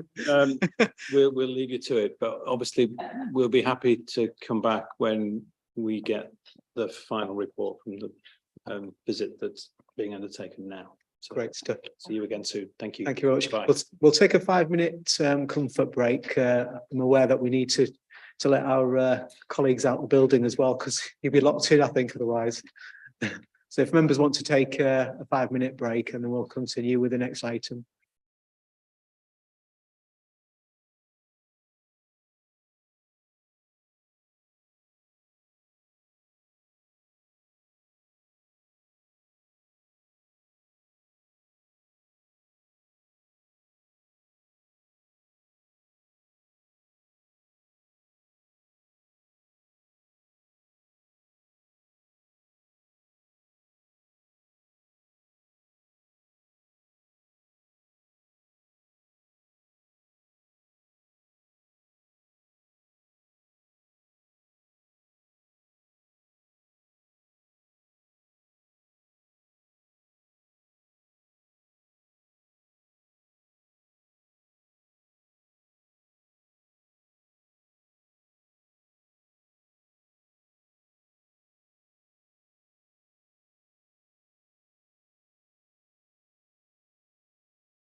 Welcome back, ladies and gentlemen. We're moving to agenda item 6, and it's the update regarding Foss Park Hospital Care Quality Commission inspection, pages 27 to 32 in the agenda. Zoe Campbell, who's the Managing Director of Tees-esque and Wear Valleys NHS Foundation Trust, is joining us online this evening. She's been in appointments further north today, so hasn't been able to get to York. But hopefully you can hear us, Zoe. Thank you very much, Chair. And I've been advised that this is audio only, so it feels rather strange because I can see you, but you can't see me. But I am here. And yeah, I did have back-to-back meetings that didn't allow me to travel between venues in York. So apologies, I'm not there in person. Right. Okay. Obviously, we would have preferred you to be here, but we'll work with what we've got. And would you like to give an introduction to your report, please? Absolutely, Chair. Yes. So the report is a continuation, an update on a report that was brought to this committee in November of 2021. In January and March of last year, CQC inspected all of our acute wards for adults across the whole trust. That brought into scope 2 wards within Foss Park, which falls into the geographic footprint of York. And in November, a report was brought to this committee about the actions that we'd taken as a result of the findings from the CQC inspection and subsequent report. This report that I'm bringing to you today serves to update you on further actions that we've taken since then, so since the information you had in November of last year, which I have done in point 7, gives you the further updates on what's happened since November. However, in the interests of openness and transparency, this report also includes detail on other CQC inspections that have taken place since November 2021. They are not inspections into working age adult services that we provide. They are inspections into other services that TUV provides as a whole. Again, they are trust-wide, so they cover not just York, but the entirety of the trust. But I just felt it appropriate to share the results of those with this committee as well. In particular, CAMS, because the CAMS trust-wide inspection did include CAMS within York too. So just to give you the findings from CQC, the report that they shared with us, and the actions that we've taken as a result. Thank you, Zoe. Members' questions, please. I'll start, Zoe, with a couple of questions. On page 28, paragraph 5, I hope you've got access to the agenda. It's kind of a bit disappointing, really, that after all the work and expectation that York residents would get the care they deserve, which happened with having Foss Park after all the previous issues with the closure of Bootham, etc. To hear that the trust requires improvements, obviously disappointing. Did any of the negative rating relate to care of York residents specifically, please? So the reports that we get back from CQC don't go into too much detail around individual circumstances and cases. Sorry, I'm just hesitating as I'm looking at so item 5, So in particular, what was noted around Foss Park and therefore the residents of York was primarily around personal safes, which I have put a bullet point into paragraph 7 around the personal safe use in Foss Park, that they have actually been implemented. So people do have access to personal safes. The majority of the findings in that original CQC report focused on trust-wide and outside of York. The actual comments that related to York residents and Foss Park individually were very limited. Okay. Part of that bullet point, that bullet 1 in paragraph 7 that you referred to, and obviously Foss Park, for those that have seen it, appears to be, state of the art. Were any ligature points found there? And was any remedial work needed? Because it would seem strange that, a purpose-built building that would have those. We haven't had extensive ligature work in Foss Park, no. There have been some issues, kind of unexpected, I suppose, ligature points that we hadn't thought about, around the use toilet seats as an example. So they have been removed since we found out that they could be used as ligature points. But other than that, no, there were no big anti-ligature works done at Foss Park. Right, okay. So to your knowledge, there aren't any remaining in place at all? No. Okay, thank you. Questions, members? Councillor Heaton, please. Thank you. So though specifically looking at those other inspections that have taken place, it's noted that there are lessons that can be learned that can be brought into services in York. What are we looking at in terms of those lessons that the Trust's seen overall? So predominantly, I mean, as is articulated in the report, clearly, although the majority of the inspections don't focus on services that we provide within the York footprint, we absolutely always look at the report findings and consider what learning and improvements we can take from those. The majority of that for us in York has been around anti-restrictive practices. So what could we potentially do around making sure that that there isn't overuse of restrictive practice? And that has been something that we have been looking at across the York footprint. It's a bit of a difficult one because the way we report on restrictive practice and restraint, sometimes there can be several different restrictive moves that are used in one restrictive incident, and we're reporting them all individually, so we're over-reporting.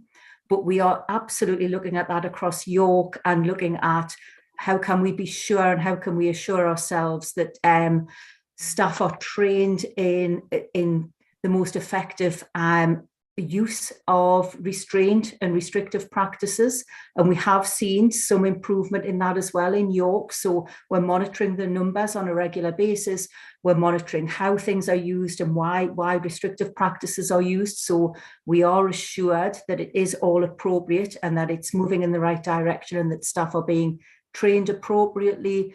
And then there was also something else that came out in the trust-wide report around reporting of safeguarding incidents, which again, we're keeping a close eye on in York just to make sure that things are being reported in a timely manner, that we're seeing the amount and the type and number of safeguarding concerns that we would expect to see for a trust like ourselves, and assuring ourselves that things are being reported and recorded as we would expect them to be. But they would be the main things were around the restrictive practices and safeguarding reports were the two things that did apply to York and that we are doing some work around. Thank you. Just in terms of the restrictive practices, you mentioned there that they were over-reported in essence due to taking the actions within the larger scheme. What would you estimate is the over-report element there? Yeah, so in terms of restraint and restrictive practices, it's a bit of a difficult one to answer that question, to be honest with you, because although the numbers are high, the numbers can be in the hundreds per year, but they actually, the number of patients that accounts for is very small. So we have some patients where we have very high care packages and we're talking 5 to 10 members of staff to one patient. And they are the patients where actually when we analyse the data, they are the ones where the majority of those restrictive practices are happening. So I'm talking about a very small number of patients, and it really is it's been about 5 patients overall, none of whom are actually in York at this moment in time and haven't been. So the numbers are skewed slightly because the numbers are high, but they're relating to a small number of patients. And then, as I've also tried to describe before, it may be that in one particular individual incident, our staff are using a number of different restrictive techniques in one incident in order to restrain the patient to make sure that they can't cause harm to themselves or others. But they're recording each of those individual techniques as a separate incident, which they aren't. Now, in terms of your question, could I answer you right here, right now about the actual numbers and the percentages? I couldn't give you that answer right now. I can tell you that overall, it's a high number of incidences recorded, but to a small number of people and a small number of incidents. I can try and get you the actual figures and share those with you at a later date, but I couldn't give you that intelligence right now. No, I appreciate that, and thank you, that would be helpful. Just one more question. On safeguarding incidents and the reporting of, were there any particular patterns of cause behind the reporting issues there? There is. It's mostly delays in recording. So it's mostly that safeguarding concerns aren't being logged on our data system in a timely manner, which is mostly just down to staff capacity at the moment that it happens. So people aren't entering it immediately after it's happened. There's a delay, there's a lag sometimes of a day or so, which isn't good enough, and we are looking at and what we can do to improve that situation, but it's mostly a time issue. Sorry, I said one more, please. Just talking about capacity, then obviously, what's the vacancy rate amongst staff at the moment? Wow, that's quite a question. It varies. Let me think about the best way to answer this, to give you the information that would be helpful to you. So it fluctuates for a start. So I could report to you as an example that one particular service might have over 50% agency staff working in it. So if I go back to July time, actually we had about 50% agency staff working in Foss Park. That then changed within 2 months' time. It's changed, and now it's about 30%. So it fluctuates according to staff turnover, because that's down to sickness and vacancies and retention. It's variable according to specific professional groups as well. So at the moment, we are seeing quite high levels of vacancies in our psychiatrists and doctors. And that's we're seeing that starting to rise. So it's changeable is what I'm trying to say. And I couldn't give you an actual fixed on number that I couldn't say, okay, it's 30% now, and therefore it's going to be 30% for the foreseeable future, because it is changing. I think the other thing I would like to just throw in there as well is that it's not always just about the vacancy rates either. Sickness is an issue for us at the moment. And also we're facing extreme capacity demands, which isn't necessarily always down to vacancies. It's about a need to kind of review our establishment reviews and how we staff our wards and community-based services, because what we are seeing is a rise in demand, so a rise in numbers, and also a rise in acuity. So what I mentioned before about some of those high packages, and this kind of feeds into a conversation that we were having earlier, where we're talking about delayed transfers of care and ability to move people on. That doesn't just apply to general and acute hospitals, it applies to us as well. And, you know, we also work very closely with Jamila and other colleagues in social care, but it's sometimes very difficult to move our patients on when they need such high care packages, where they need between 5 to 10 to one patient, and they need that level of support in the community as well. So it's a very, very mixed picture, and it's not just about vacancies. Thank you. That will be the last one. Also, just to say as well, that issue of capacity, I speak to a lot of people in mental health, particularly across the country, and that is something that they're reporting across the country as well. So thank you very much. Just as a supplementary to that kind of really, at the time of the plans for building Foss Park, there was quite a lot of discussion about whether it would be big enough to accommodate the number of people for not just our area but other areas, including Harrogate, I recall, that would need to be accommodated there. What kind of capacity levels are we at Foss Park, generally speaking? I know it will fluctuate, but are we at capacity a lot of the time? So we are occasionally at capacity and over capacity.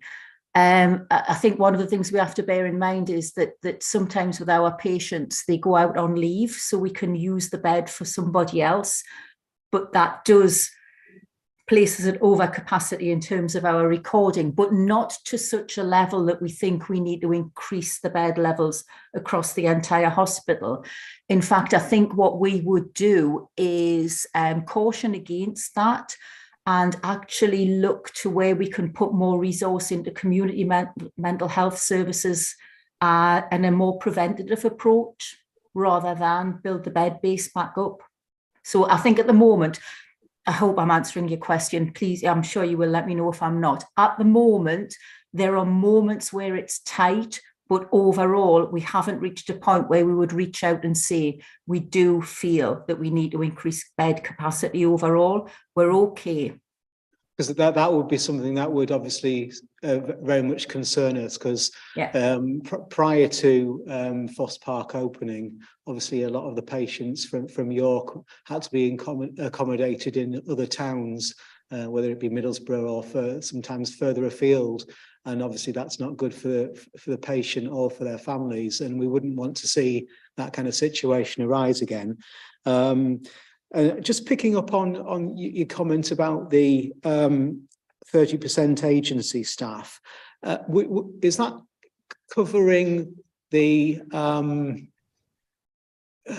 more kind of care related staff? Because having looked at some of the employment agencies recently, and one of the large ones that advertises nationally, I've seen Foss Park feature, but it tends to be more clerical and kind of catering staff rather than actually people that are directly involved in direct care. So is it the more specialist that you're having a difficult recruiting? Because I can't see actually advertising for the specialist staff. It's across the board. So it does include registered nurses, and it does include doctors and psychiatrists, where we're reaching out and having to use agency staff.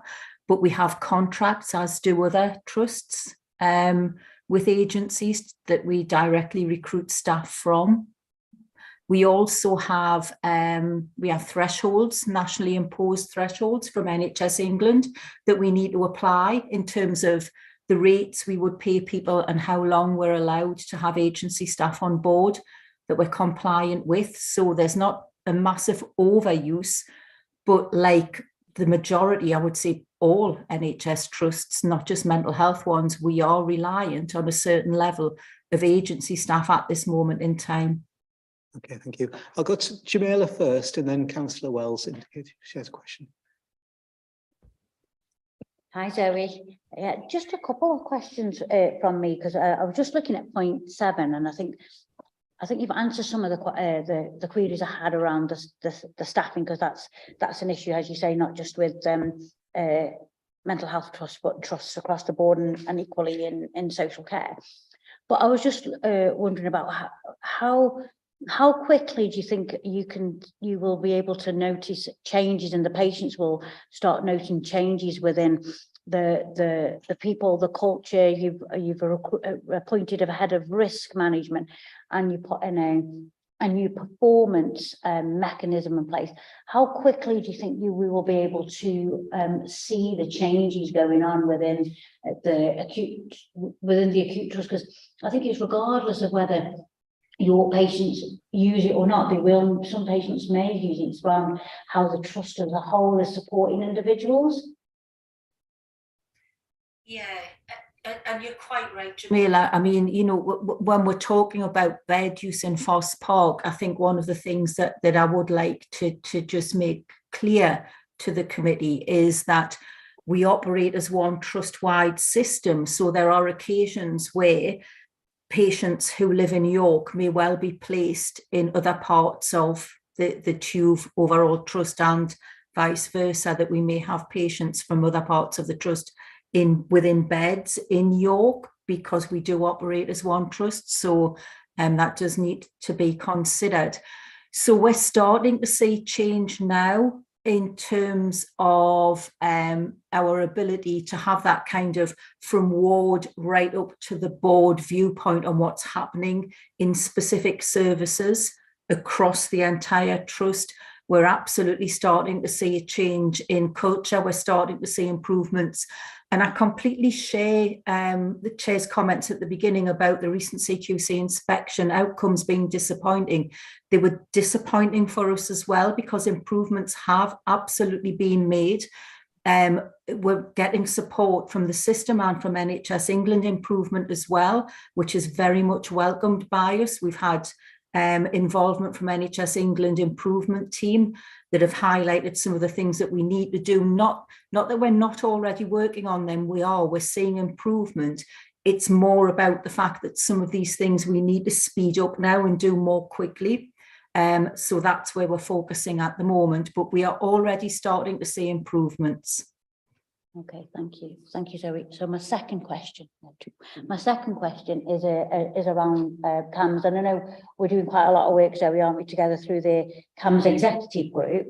But my question is around your caseload deep dive. Although I really welcome it to allow more time for appointments, I was just wondering where it specifically says you're undertaking to reduce the team's overall caseload.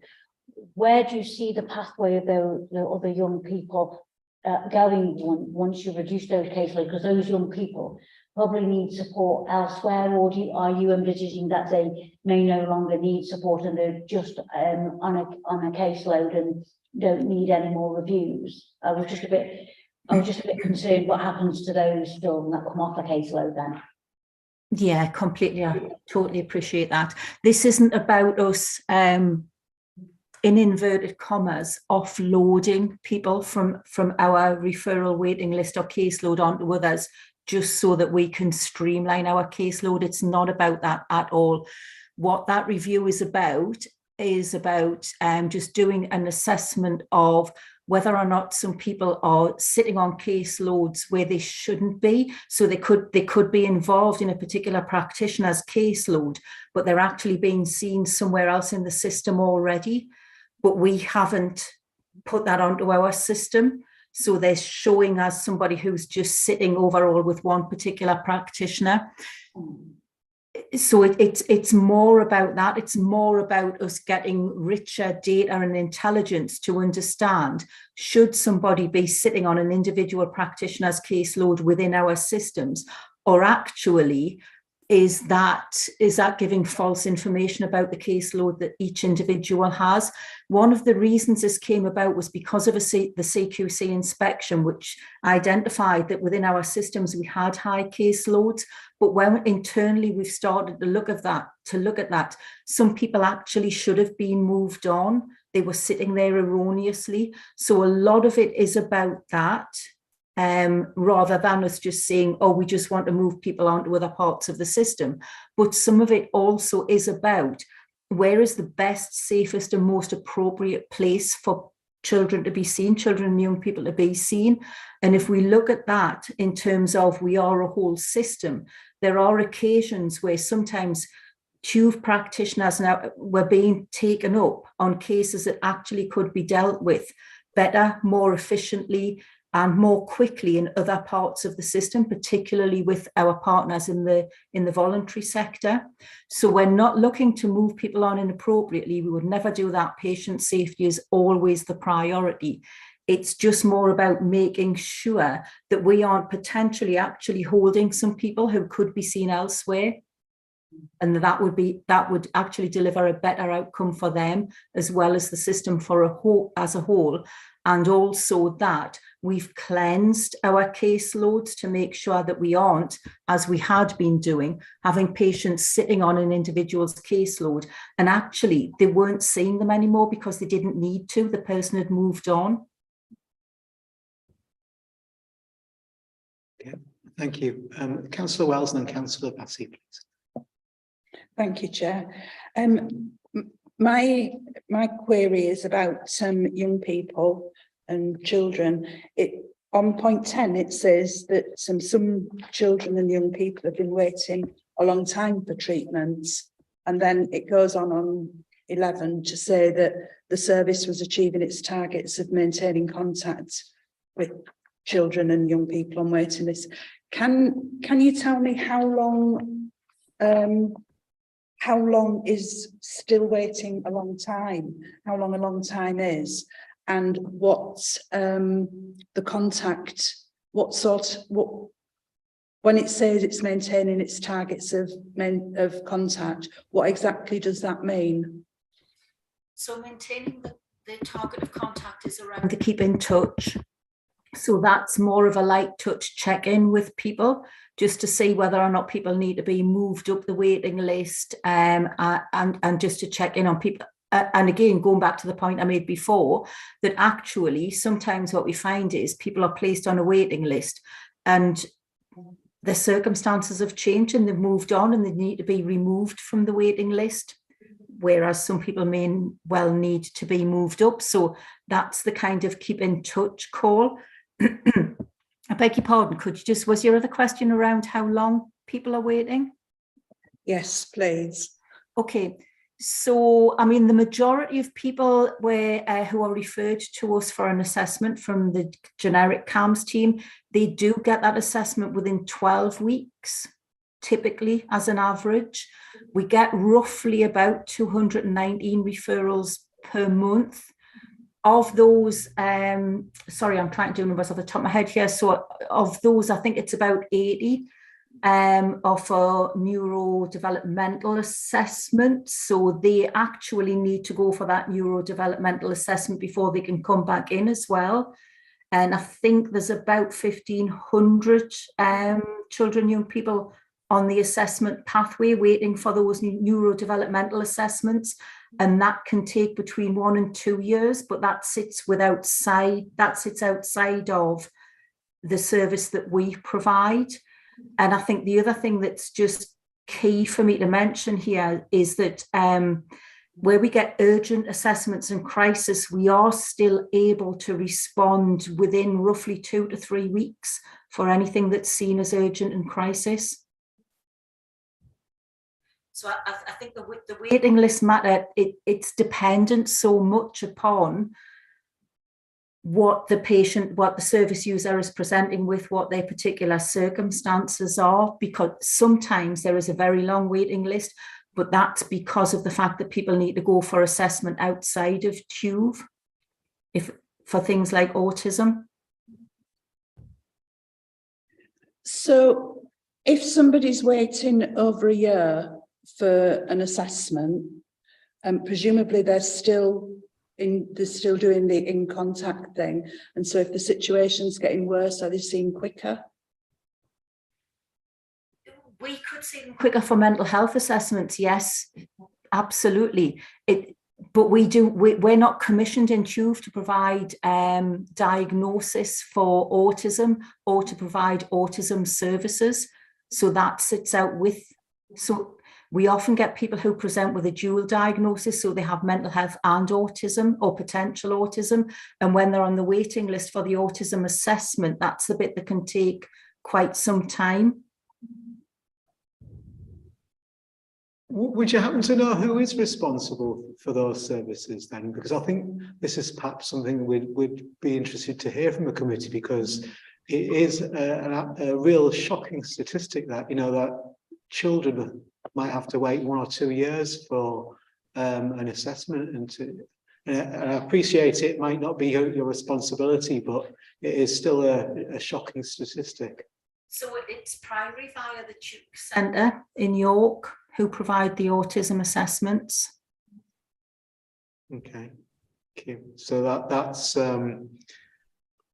outside the normal health system, in essence. It's certainly outside of our remit. Okay, thank you. Councillor Vassey, please. Thank you, Chair. My first question is, how many staff are there at Foss Park? Oh, off the top of my head, I'm afraid I wouldn't be able to answer that. Do you mean just the overall staff cohort? So everything from consultants, therapists, psychiatrists, modern matrons, cleaners? Yes, I'm just trying to get a sense of the overall staff number at Foss Park. It's going to go into hundreds, but I couldn't give you an absolute answer on that, I'm afraid, at the moment, Councillor. I can find that information and share it. Okay, thank you. And I'll move on then. I'm concerned again that we're seeing the familiar thing about the number of staff. And we've just looked at paragraph 10, as Councillor Wells has drawn attention to the challenges for young people and children. And then I also read paragraph 7, and I thought to myself, back in 2012, did this area of healthcare require the assistance of ethical international recruitment services? Or were people able to, or was the healthcare system able to employ people in a different way? Have our challenges become more acute? Yes, they have. We have always relied on overseas recruitment, but yes, the challenges at the moment for the health service overall are more acute. Thank you. And it's,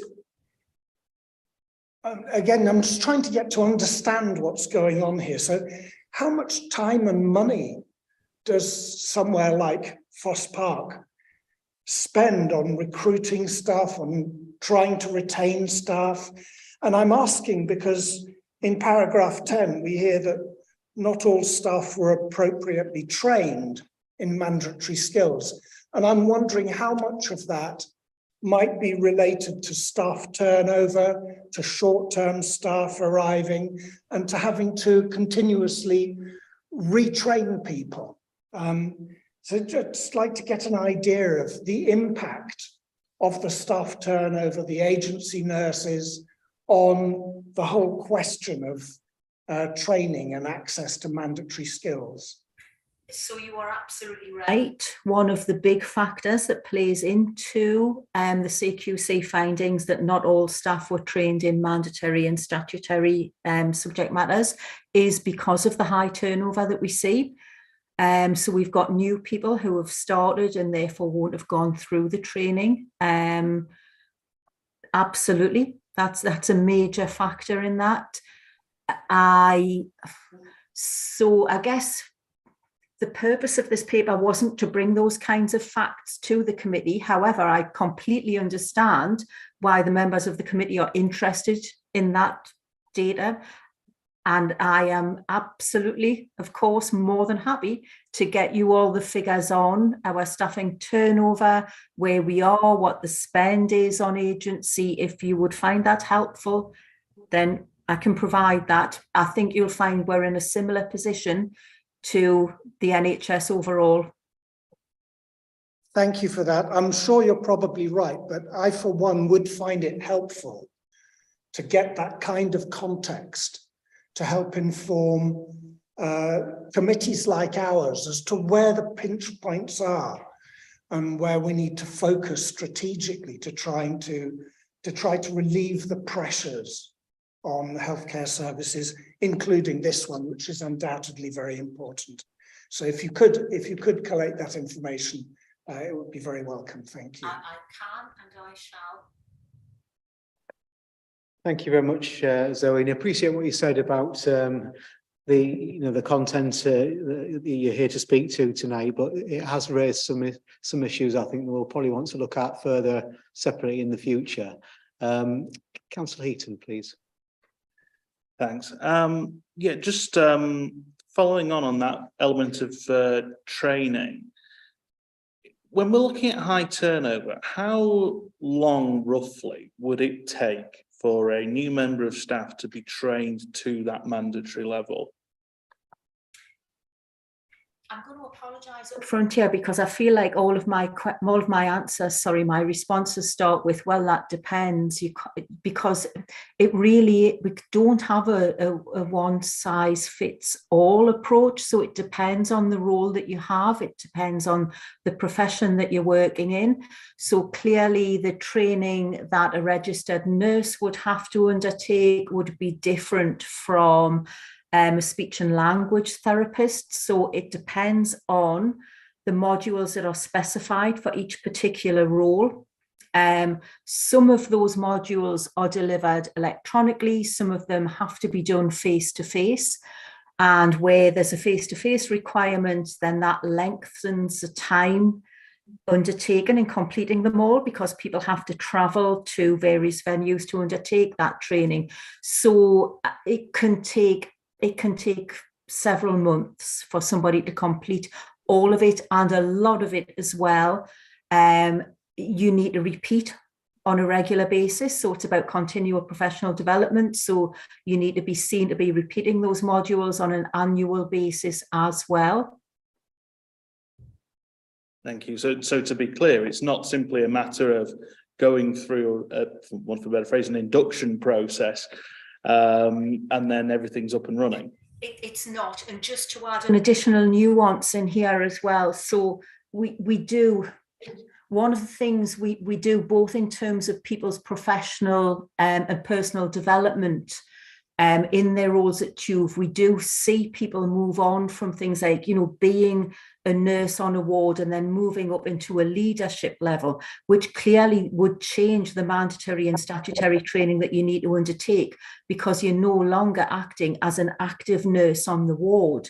However, we do also like and require them to keep up a certain level of that CPD training, so that should the circumstances arise and we're really stretched in terms of capacity, we can ask them to go back onto the ward to do some shifts. So they are therefore increasing their overall cohort of mand and stat training that they need to do. Just one more then, sorry, that raises. In terms of going back onto the wards, is it common practice to keep up the clinical work, or is that more the exception? It can often be dependent on the individual. Some people like to keep up their CPD and their clinical requirements, so that if at any point in time they wanted to move back into that profession, they can do. So sometimes it's dependent upon the individual. Sometimes, as I say, it's just something that organisationally we put a requirement or an ask on people to do that just in case. How often would we actually drag somebody out of a leadership role to go and work on the ward? Not very often. Not very often. It would only be under extreme circumstances, and certainly not if somebody had been away from that practice for a substantial amount of time. Then we wouldn't ask them to do that or require them to do that. Okay, thank you. Any final questions, members? Councillor Culloch. Thank you. This has been very helpful and very, very interesting. The chair began by saying how disappointing it was to have that first rating of requires improvement, but that's a phrase that rings again and again through the report, along with inadequate. Having heard the measures and actions that have been put in place, and hearing more about the challenges under which you're working, at what point in the future do you imagine this will change? Well, that's a big question.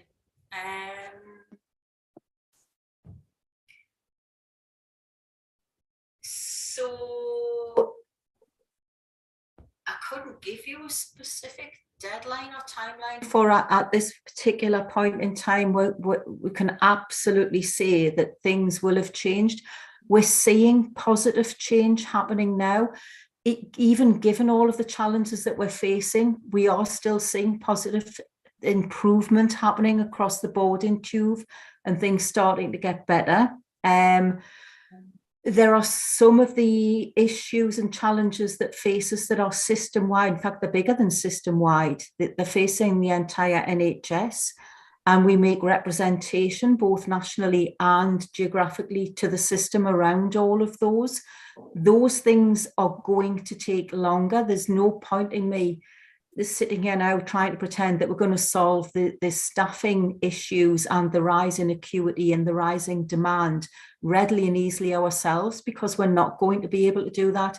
We need to work collectively as whole systems in order to do that, and that's going to take some time.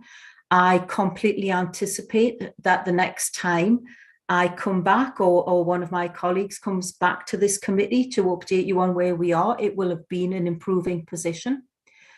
So I would definitely say by next year, things will be better again. Thank you. Councillor Vassy. Just a brief observation, Chair.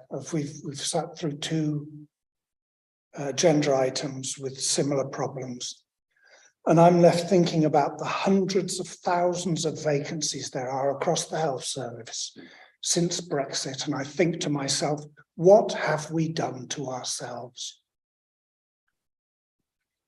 Thank you, Councillor Vassy. In terms of recommendation, on page 31, it's just suggesting we receive and note the briefing. I think we need to add more to it, to be honest. I do think we need an update, and I'm kind of thinking probably 8 to 10 months. So we're kind of taking us back end of next summer, perhaps, for an update. But also, I do know from the discussions we've had, and we've got a proposed item for consideration in the new municipal year, so beyond May next year. One of the items there is for a children and young people plan and CAMS provision in York. I think that's something that we'd want to make specific reference to within the recommendations, that we do need to be looking at that in quite some depth, I think, from what we've picked up today.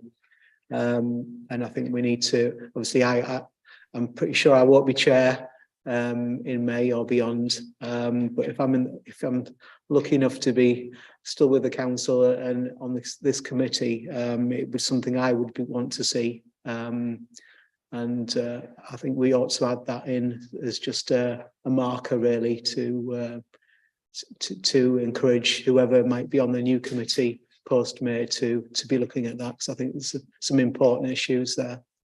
If members are content with something to that effect.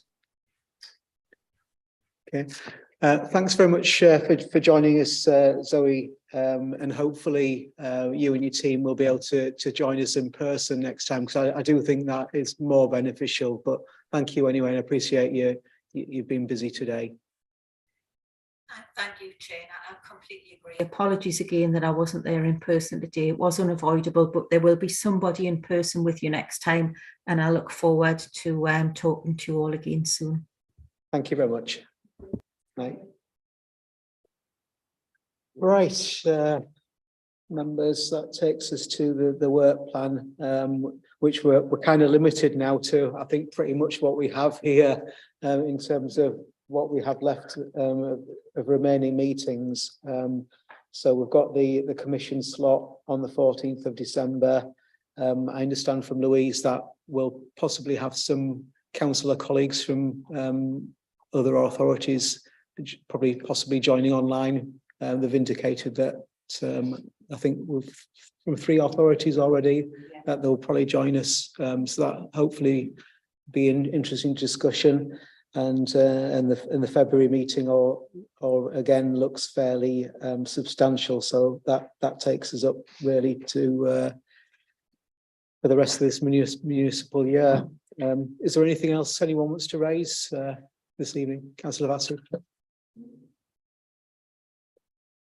Yes, yeah, just briefly, under proposed items for the municipal year 23-24, I just wanted to reflect on the fact that I think at the last meeting, it was agreed that by that time, it would be possible to have a review of the initiative that's currently, I think, about to start on helping primary school children with brushing teeth, and that whole.